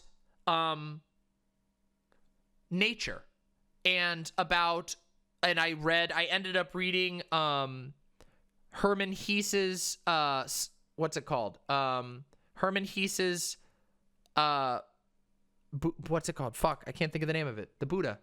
What's his name? Siddhartha. Siddhartha. Yeah, I read Siddhartha. I ended up reading, I ended up watching a fuckload of documentaries. I ended up going and doing a bunch of stuff in nature, and I realized that the ideology that I grew up in was incredibly careless to the environment. And I didn't realize that before because I hadn't known anything else.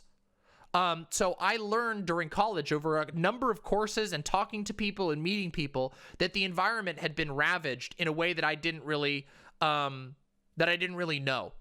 So even though I had loved nature as a kid, I didn't realize how the ideology I grew up with affected nature until I got to college. And so that pushed me into this area where I hovered between an environmentalist and a progressive. It was very important to me, and it still is, by the way. Environmentalism was very important to me. So this would have been around the age of, let's see, I floated in this area for until I was about 24.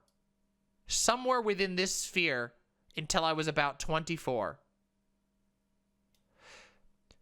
Now, when I was 20, I found out that I was trans. It's very complicated. I'll talk about that another time.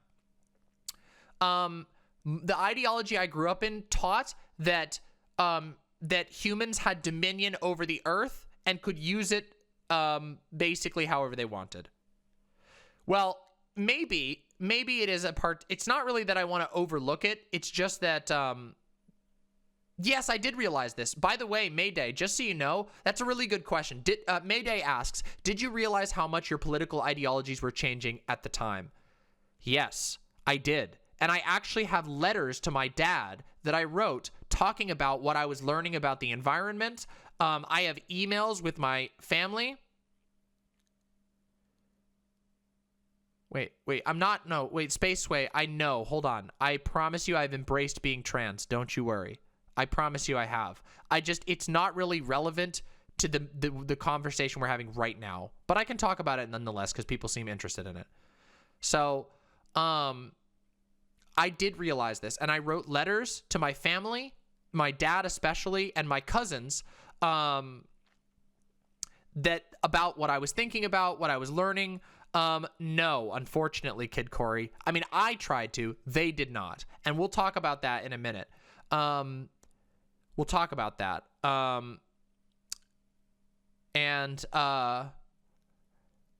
So while I was moving between the age of 19 and 24, I was moving through here, and I was dealing with me being trans. When I came out as trans, it was catastrophic. My dad pulled all support for me, so I had to leave college. I had to drop out of college, and I had to go back home. My parents made me go to a Christian counselor. I was then kicked out of my house when my parents found that I had a secret stash of lipstick, and I had to live with my friend. And when I came out, it was a big deal because it also coincided with me becoming an atheist, because I realized the only thing that let me accept that I was trans was when I acknowledged that I no longer believed in religion. And these things happened very close to one another. So what basically happened is I had a friend, very, very close friend, who helped me get away from extremist religion. And they were willing, this is the friend I've mentioned many, many times. This friend opened up to me about being trans, and I was like, I feel the same way. And we ended up talking about it extensively, and we realized that part of the reason why we had so much affinity was because we both had unsolved gender issues.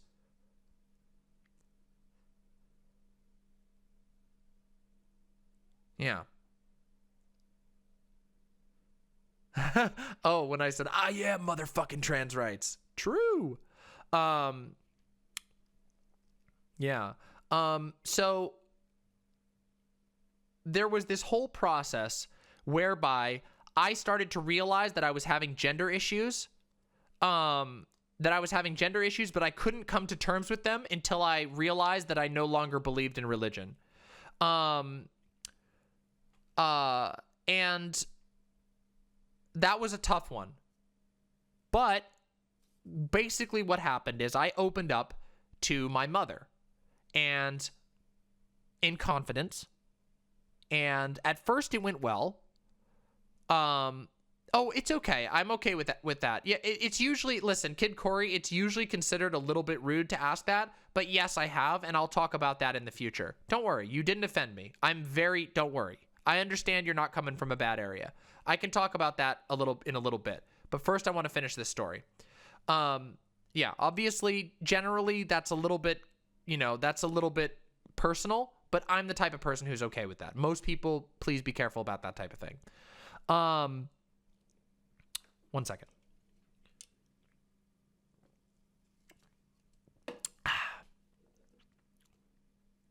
I understand. Well, I'll give you information afterwards.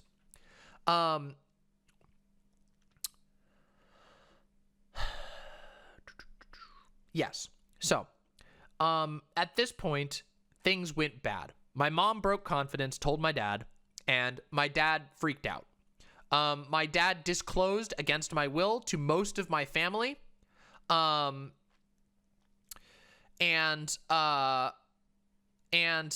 disclosed to most of my family. We had a terrible disagreement. It was ridiculous. I found these files, by the way, the other day.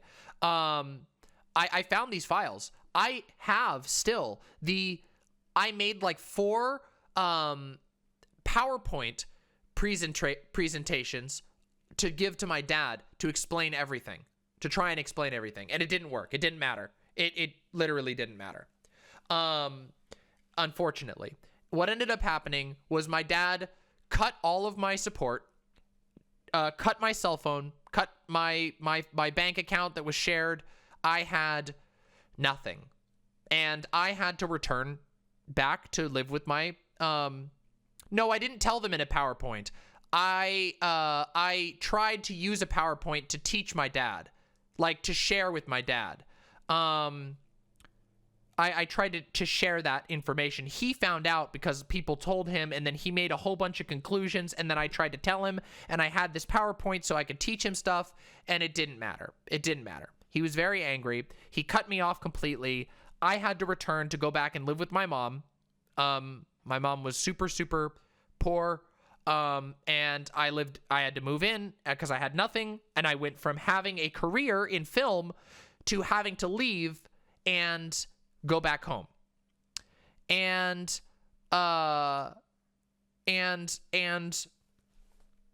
then my parents pressured me into going to a Christian therapist, and it was really bad. And a bunch of shit happened. This entire time, I moved around in this area. I stayed in this area for a really long time. I was moving between like a environmentalist and a progressive, and I had some libertarian leanings, but not this type of libertarian. I was always the more progressive type of libertarian. Even though I had some like weird free market ideas, it wasn't enough to bring me over to this side. I was just here, you know? Like, this is where I was. I did believe some weird libertarian stuff, but that was more of just picking up some stuff. So, then like a social libertarian. Yes, that's basically the best way to describe it. I had been very influenced by Ayn Rand, which makes you think that like which would make you think that like I would be super like that would make me go right wing, but it really didn't. It was not very super coherent, and I actually ended up deconverting my friend, the very friend who deconverted me from religion. I ended up deconverting that friend from objectivism. Kind of funny. Yeah. I had all these critiques of objectivism, and I ended up deconverting the very friend who deconverted me from Christianity. I ended up deconverting them from objectivism. Wild shit. That debt settled, you know?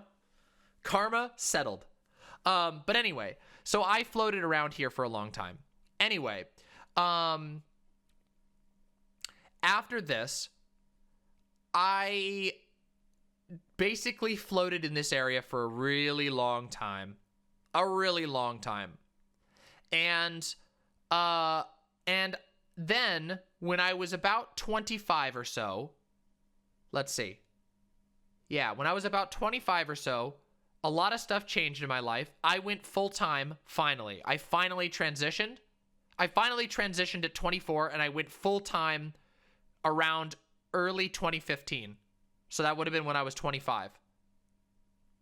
And full-time is when you start living as a woman all the time, basically. Nobody really calls it part-time, but a lot of times you will, with your friends, you will be female, but at your job, you have to still be boy mode.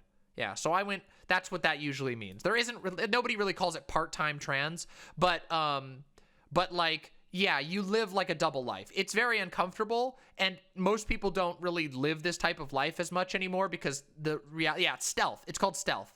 Yeah. Anyway, I moved. I went old school style, and I moved to a new place, went to a new school, restarted my life, basically, and it was really, really tough. But I more or less floated in this environmentalist progressive sphere for a really, really long time. And then, when I was 25, I was no longer in college again, because I've been in college 3 times but never finished it. That's just how life is, because money is expensive. I started to move further left. And it started with Sam Cedar and Chapo, and then I got into Vosh, and then I got into Vosh was the primary influence, and then I got into a bunch of other lefty creators like Michael Brooks, like Antifada, all kinds of stuff like that. And now you know me, which is right around this area here. Somewhere in this sphere. Somewhere in this sphere here. And this is now 30. And there it goes. Started as a fucking theocrat. I mean, you could also put me over here because I was kind of a monarchist, but I was a theocrat. I had religious things. And then went to a conservative, long trip over to this way. And then I got a lot smarter. And this was very liberating for me. What about the free market? No, I'm not really a free marketer. I think that free market stuff is mostly problematic. So this is where I am. Well, there's a lot of questions. Why the fuck is Bernie in the... Because 85D2D Derek, I don't know if you know this, but America is kind of authoritarian. America is kind of authoritarian. Becoming the president of America still means being very much authoritarian. But anyway, this is where I floated. So the idea that like people flip from one extreme to the other isn't really accurate. As you can see, I was here. Now, I would say that over the course of my life, over the course of 15 years, I guess I did go from one area to another, but I spent a lot of time in this middling, liberal, progressive area. Most of my adult life was in this area. You know what I mean? You know, most of my adult life was in here. Yeah. And now I'm here, and I don't know. Maybe there's more learning. Maybe someday I'll become this one. Maybe someday I'll move over here and become this one. Yeah, it could be goddess trans girl. Oof. Yeah, we'll see. Probably not though. But yeah, I've found a lot of things to learn. Now, I imagine there's all kinds of learning, but something that characterizes everything. Okay, here's an interesting piece. When I was here, I was very grounded in my beliefs. When I was the theocrat conservative, I was very grounded in my beliefs. Down here, I wouldn't really consider myself super grounded in my beliefs, except for in progressivism. I was very progressive and very environmentalist, but I didn't really have a whole lot of core principles. And now I have core principles again, because it takes a long time to build those things after you go through severe trauma from being outed as trans to your entire family and then kicked out and all that shit. So there you have it. There you have it. Yeah. So, yeah, there you go. What ideas do you think you still hold from your past, or did you build everything after your drift from conservatism? Well, there are small beliefs, but none of the core beliefs really remain, because those core beliefs were like the core beliefs when I was a conservative were very, very much centered on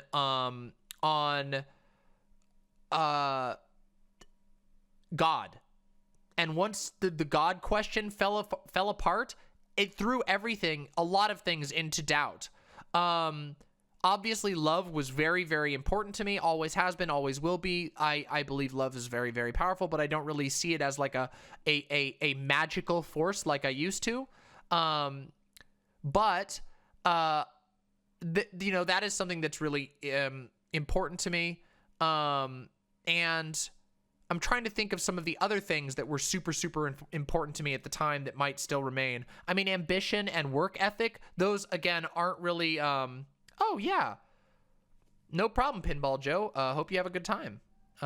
Thanks for coming by, and don't forget to toss me a follow here and on YouTube. Pinball Joe, I usually stream on YouTube, but yeah.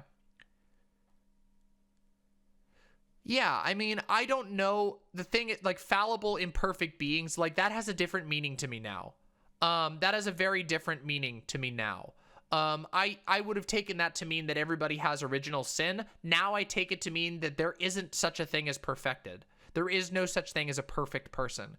That is, so I do believe that, but it's a different understanding of it than I used to believe. This is really complicated. I'm going to go into all of this when I finally do my, my big spiritual deconstruction stream, but we'll get to that. So, what happened to the YouTube? YouTube was fucked up tonight. So yeah, it's definitely contextualized very different.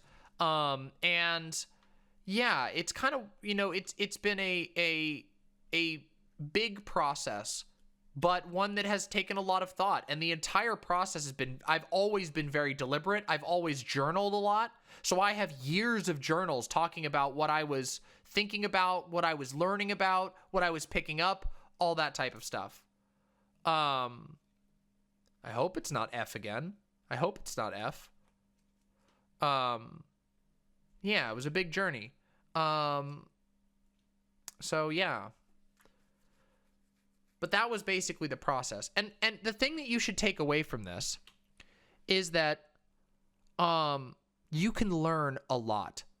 If you just knew, if I went online onto Twitter and said, I used to be a Christian dominionist theocrat, and now I'm not anymore, people might cancel me or something. But if you take the time to hear the story of how I was indoctrinated into these beliefs, how I grew, and how I grew down to here to where I am now over the course of 15 years, approximately, more than that, honestly, because I started thinking about Christianity when I was much younger, but I didn't know anything else. You know, it takes on a different look.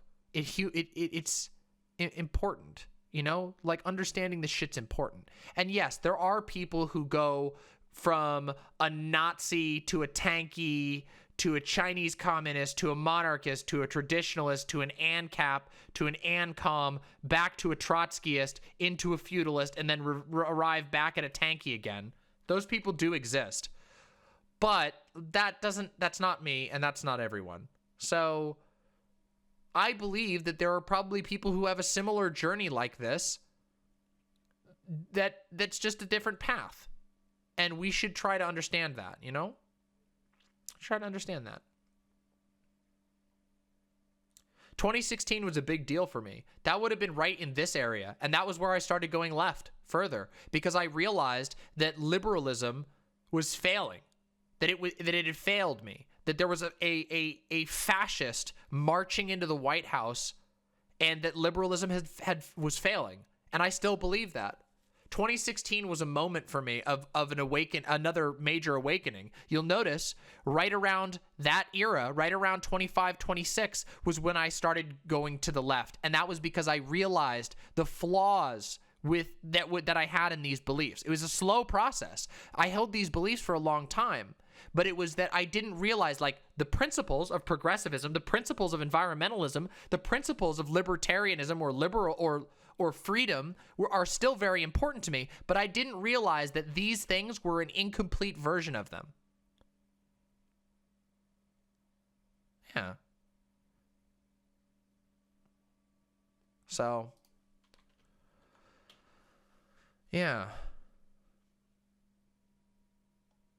So that is a very long way of discussing my take on the fucking Nazis be rehabilitated or whatever drama. People fucking shut the fuck up and learn about humans, please, for the love of God.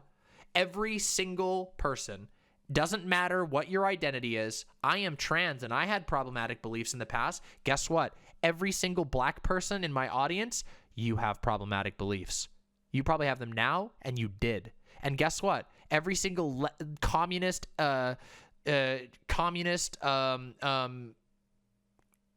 non-binary person in my audience, guess what? You got them too.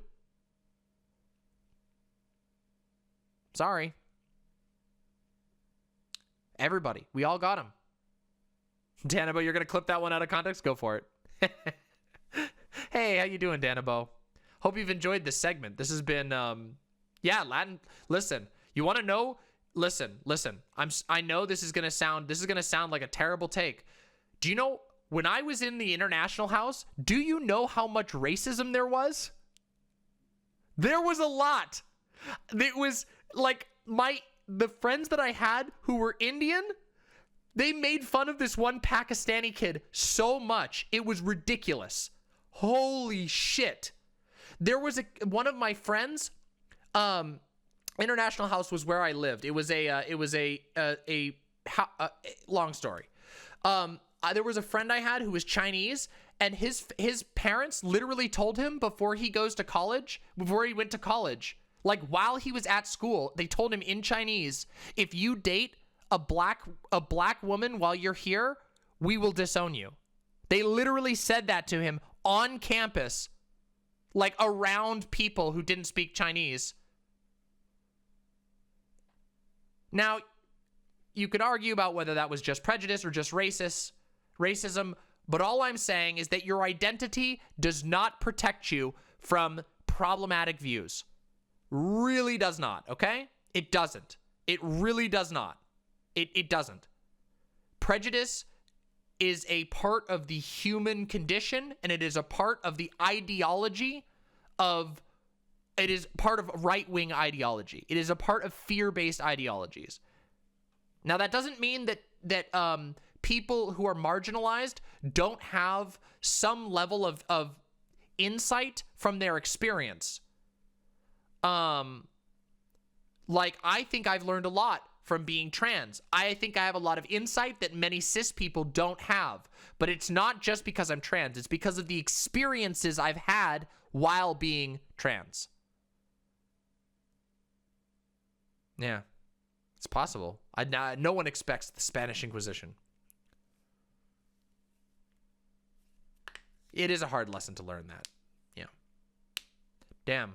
This has been a facts spitting stream, okay?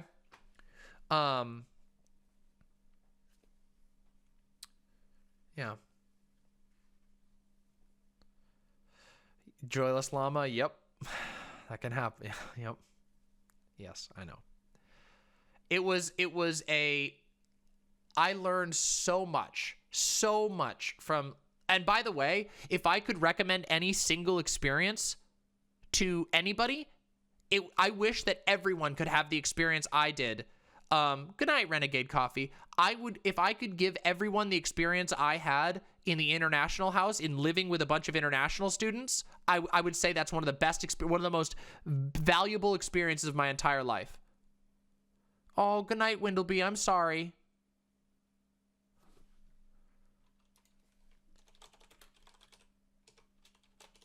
Oh, sorry, Windleby.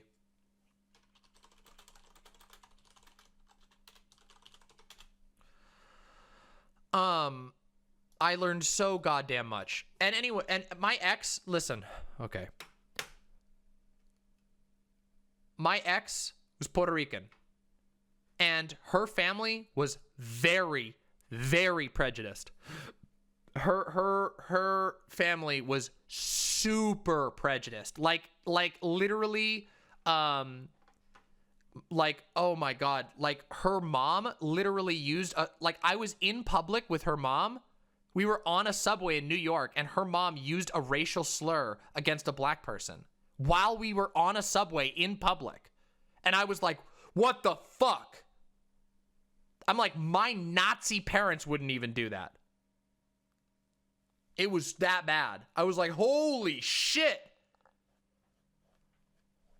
All I'm saying is that anybody has the capacity to be prejudiced, okay? So people need to take this weird purity bullshit and ditch it. It's not useful. It's not useful. Oh yeah, the anti-blackness was a huge thing. I talked about that with her before I was like even a leftist. She was treated worse. Okay, her and one of her brothers were treated worse by members of her family because they looked more dark-skinned. They had dark-skinned and she had like very, very like type 4, I think it's called, type 4C skin or hair. Her hair was like, she had a literal afro at once. Yeah, it's colorism. Yeah, I didn't know the term at the time, but we had long talks about that. About how like she like would straighten her hair. She would spend when she got money from gifts and stuff, she would spend money specifically to get Japanese straightening because she was so stressed about how she would be perceived with curly hair. It's very, very wild. This shit is more complicated than a lot of people like to talk about, okay? But most of these conversations aren't really my place as a fucking, you know, white person. It's just not. Yeah. Oh, I loved her hair too. I fucking loved her hair. But yeah, keratin treatment. Yep, that's the one, Cherry. Yep.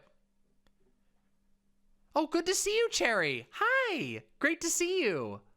How you doing? Yeah, I think the thing is that like my final take is, oh, absolutely. Yes, we do. Yes, and together strong indeed. Yeah, like the takeaway is that basically anyone is capable of prejudice. Everyone has problematic beliefs, and no one is asking you to kiss a Nazi. No one is ever asking you that.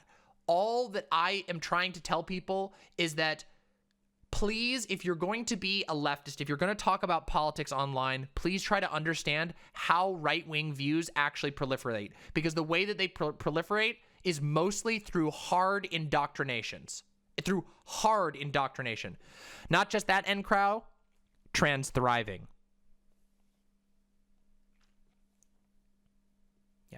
trans rights and trans thriving. And solidarity across all marginalized identities. We fight together. That's my final takeaway.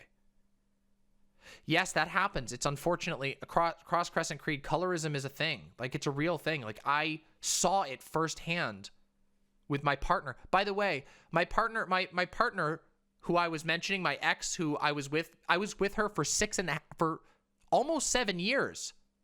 So I spent so much time with her family. We spent tons of time, and it was there. I learned, listen, I saw a lot. Okay.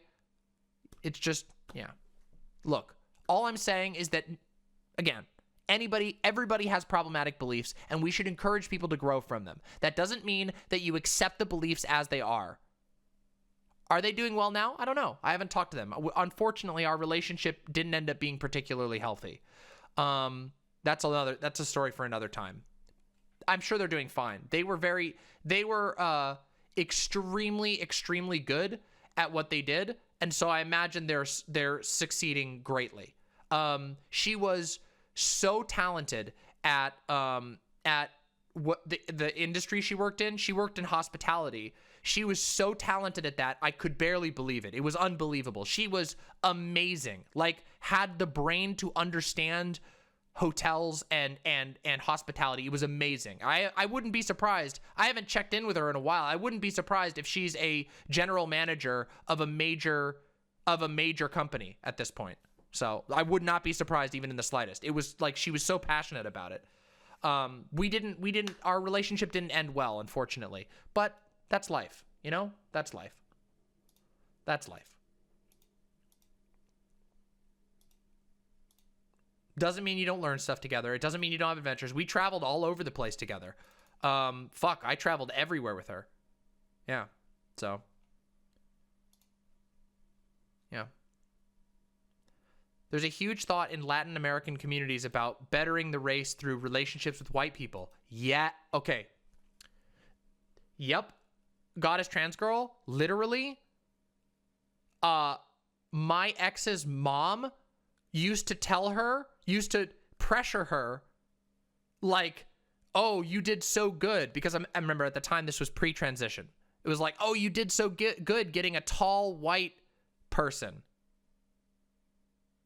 It was so fucked, and I that made me feel really uncomfortable, by the way. Just so you know, that made me feel hella uncomfortable. But her mom would literally say that to her. Fucking weird. But that's what happens. And the cause is ultimately because of white supremacy and colonialism. Being worried from people from extremism relapsing again is a concern needing to be addressed. It isn't an look, listen. It isn't a fucking drug, okay? It isn't a drug. You don't relapse into an ideology. If you get out of Christianity, you're not going back. No one goes back into Christianity once they leave it. Once you well, okay, maybe some form of Christianity, but not extremist. If you leave a cult, you don't go back to the cult unless they are torturing you and you have no choice. No one goes back into that. It's like unless you've left something like that, it is so unbelievably what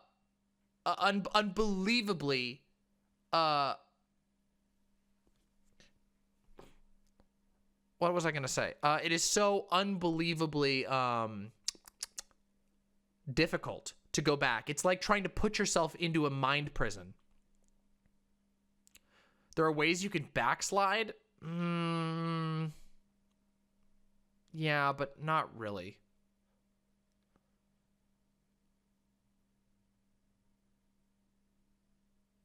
Hey, Swooners, you want to come debate me? Swooners, why don't you come debate me? Do you want to come talk about it? I would love to talk with a transphobe right now. I've been having a really intense... Come on, join the Discord. Here you go. Come on, Swooners, let's talk about it. I want to talk to a transphobe. Let's do it. I've had a nice, peaceful day. I want some blood. Get in the Discord now. or you get blasted out. Come on. Come on, you little bitch. Are you in? Okay. All right. Somebody who's a mod, go help Swooners get into the waiting room. You need to verify, and then you need to join the waiting room, and I'll pull you in. Oh, you don't worry. Don't you worry. This is going to be fun as fuck.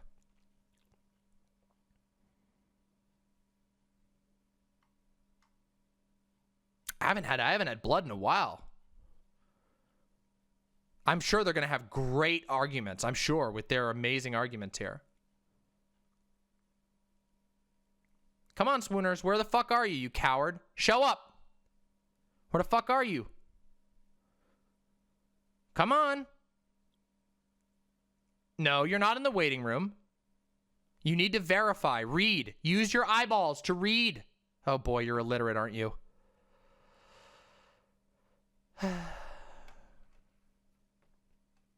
Come on. Use your eyeballs to read the rules, verify the rules, and then get in the waiting room. Yeah, here we go. Is this them? Are you Wiley? Hello?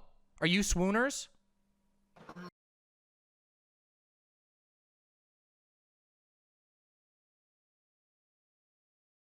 Totally cool. Wow, that was awesome, right? What a cool joke. Hey, Swooners. You know what we call that? That is what we call embarrassing. That is pathetic. Literally the most pathetic thing ever. And you know what it is? I can hear by your voice, you're jealous. You wish you had a fucking dick, don't you? You wish you had a dick like mine. That's what it is, isn't it? You're some fucking petty ass cis bitch, aren't you? And you're sad about the fact you don't have a fucking giant throbbing cock like me. Fuck off. Die mad, you fucking loser. It's all good.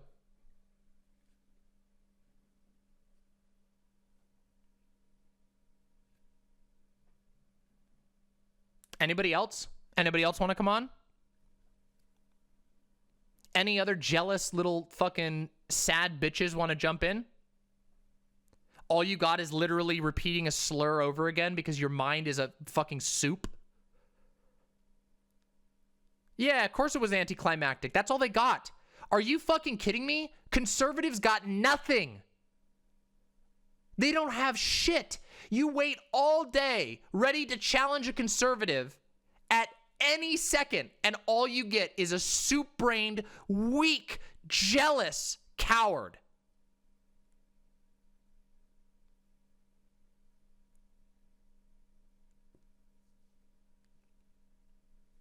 Isn't that going to get me clapped? No.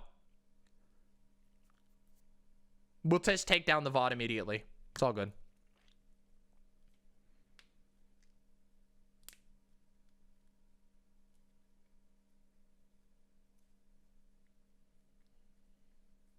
That's the best they could send all day.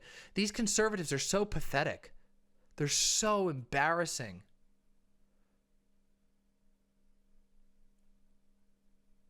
Can you imagine?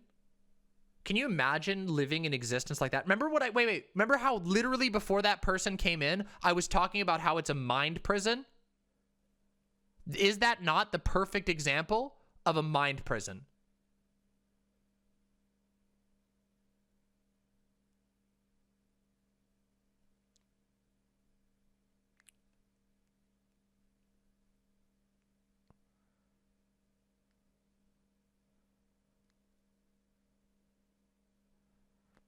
How sad.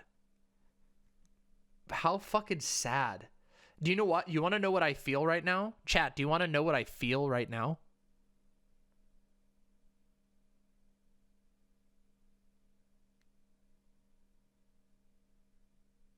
Freedom. What I feel is free. Because having talked about all of this shit, and then to be exposed to somebody like that, it makes me go, oh my God, I don't exist around people like that anymore. I don't exist around people like that at all. And I feel wonderful. Wonderful.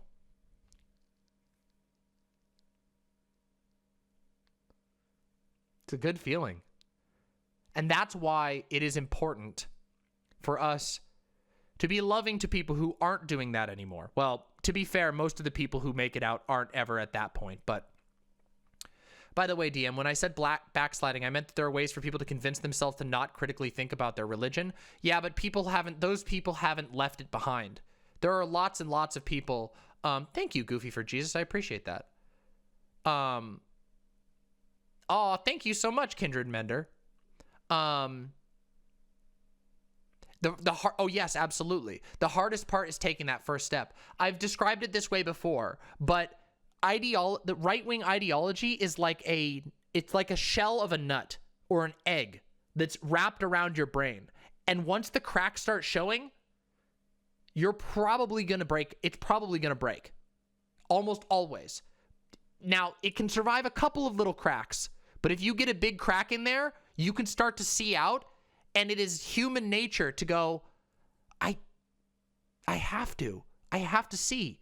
I've been told my whole life that that shell is all that there is, and I can see light pouring in from beyond. No human can resist that. No human can resist that. No one can. And that's why right-wing ideologies try so hard to never let you see anything else. They scoop you while you're vulnerable, when you're sensitive and you could be convinced that this is all that there is. But then when the light shines in, when you see the light pouring in, no one can resist that.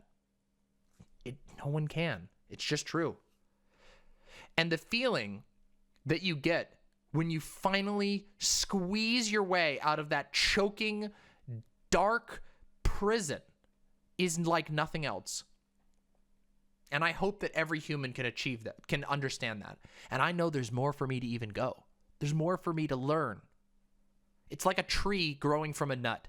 It really is like a tree growing from a nut. I told you I wasn't going to end this stream doomering, but it is. It's like a tree coming from a nut. You have to crack out of the nut, but after that, you bloom into unfathomable things that you can learn and unfathomable things that you can see. When I was a Christian, I didn't realize how depressing the world that I believed in was. I had just been told that's what it was, and it was familiar to me, and I believed it to be true. But I didn't realize how depressing it was. In the world that I lived in, you could not be trans. You could not be gay. I could not love the people I wanted to love. I could not express myself. I could not have worn the clothes that I find myself happy with. I could not have painted my nails this color, and this gives me joy. I could not grow my hair long and color it and take care of it. In that worldview, I was not allowed to. I was in prison, and now I am free. Through a long process of meeting people and growing and exploring and expanding your mind. And it's a really good experience. It's a really fucking good experience. So, yeah. Wow. That sounds really interesting. Well, yes, Goofy for Jesus. I do believe that that there are forms of Christianity that are much more healthy. Hey, well, yes, but Devious Chilster, you're mentally free. You know who you are and you know where you're going. Now it's just the challenge of accomplishing it. Also, yes, I agree. There are forms of Christianity that are better, and yes, I will agree that organized religion is problematic. I don't mean to insult all of religion, because I do believe there are forms of religion that aren't this repressive, but yeah.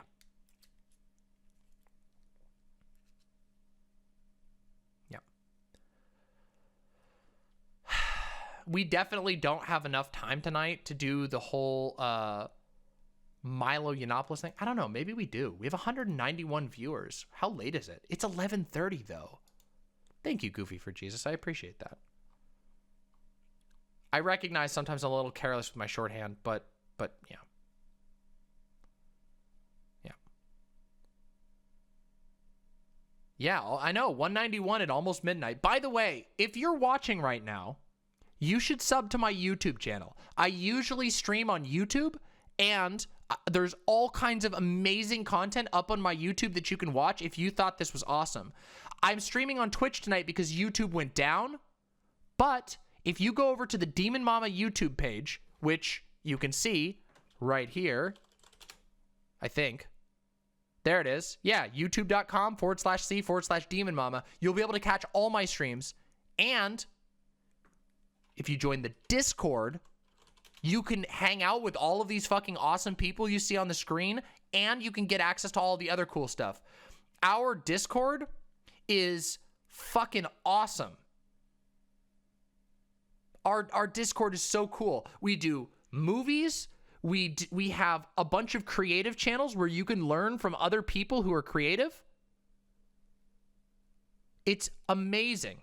And we have we have the fucking most pro-ass mod team around. It's incredible. True, Sugar Glass. I agree with you on that one. The nails alone would be worth it. Hello, I like men's. I think you're looking at a computer monitor. I know that basic shapes can be a little bit difficult to distinguish, but that's probably what it is. What's that? What's this? You'll want to change the output of the YouTube command. Oh, yeah. Oh, yeah. Oops. Oh, yeah. Whoops. Yeah.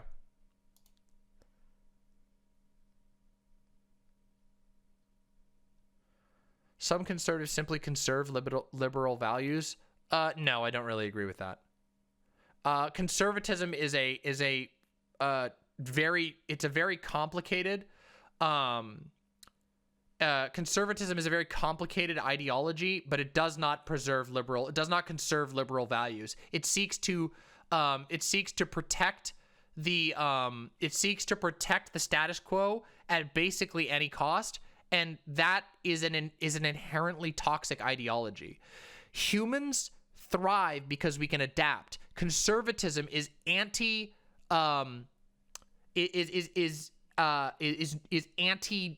evolution. It is anti-growth. It is anti-adaptation. I'm neither, I like men's. That's the cool thing. I'm neither.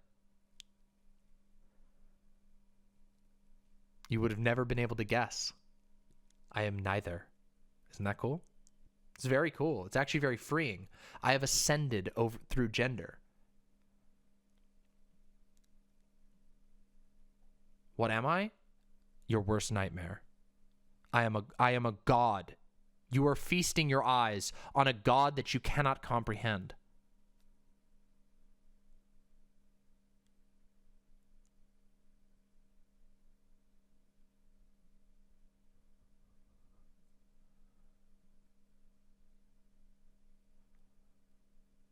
Yeah, scary, isn't it? I know, it's hard. But don't fear. Fear not! Fear not! I come in peace. From the plains above. You too can be free. But you must open your mind first. Yeah, true. True! I like men's. It is true. That's true. See? You're starting to open your mind. Wah.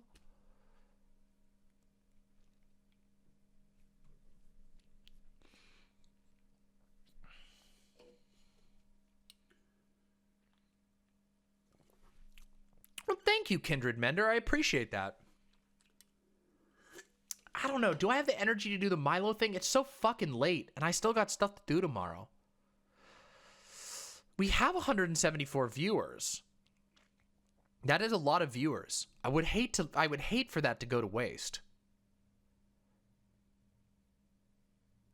Want to do that? You want to do it? You want to do the Milo thing?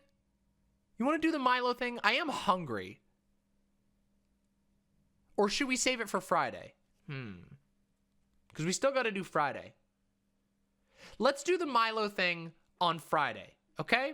I don't want anybody to get tired out. But all of you who are here, if you want to see the awesome Milo segment, we'll do that on Friday, okay? And I'm going to go get something to eat, and I'm going to have some fucking weed. It's going to be great.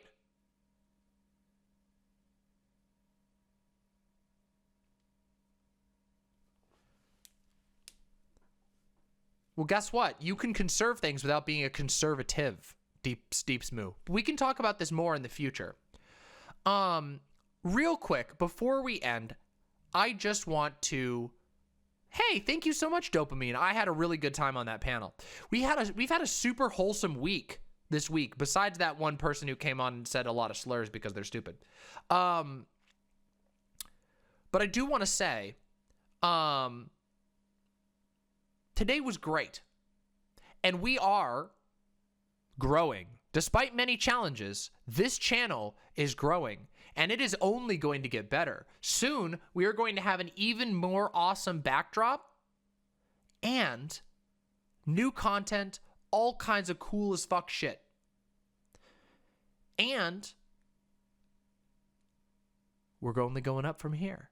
So let's see where we can go, okay? And I appreciate you all being here and enjoying my content and laughing with me and distracting me and using the emotes and all of your extreme generosity. Remember that usually I am on the YouTube and the website, but you can join the Discord and keep track of everything I'm doing, and you get a lot of stuff out of the Discord yourself, including getting to connect with all of these wonderful imps. Okay? So, let me just check and see if there's anybody I can raid into.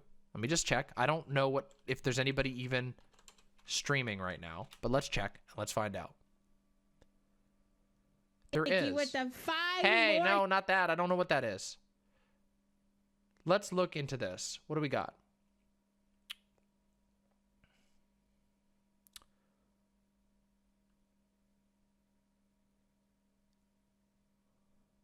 Oh, but Lottie is talking about what I was just talking about. That's kind of...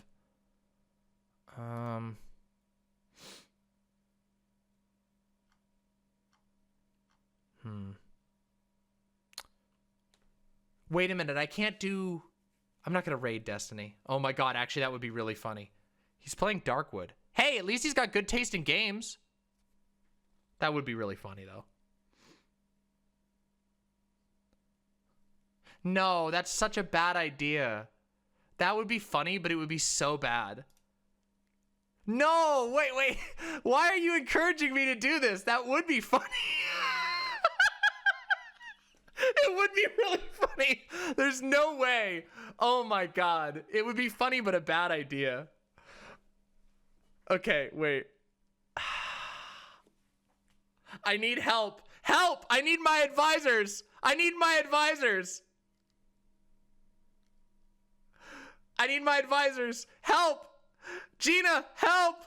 Gina! I can't. I'm about to make a stupid decision. Don't do it. Wait, is Hassan live? Oh, wait, we can raid Hassan. No, everybody.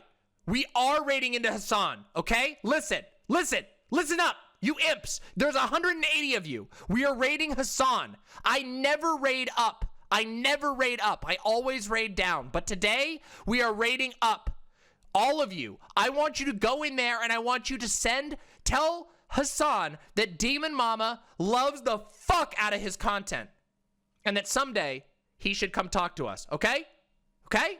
I'm giving us this opportunity. I never raid up. We're raiding up at Hassan, okay? Here we go.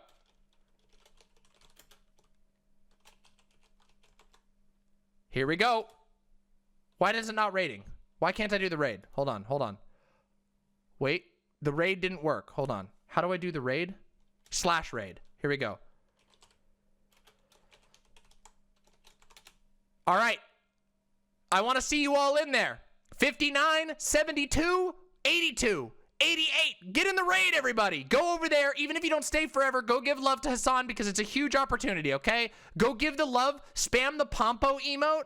You know, show it off. Show off the cool emotes and give the love to Hassan. And then I'll see you on Friday for some fucking awesome content. It's going to be goddamn amazing, okay? Go say hi to Hassan. Much love to all of you. And I'll see you all very soon. Goodbye. Oh, it's twitch.tv/Hassan Abi. There you go. There we go.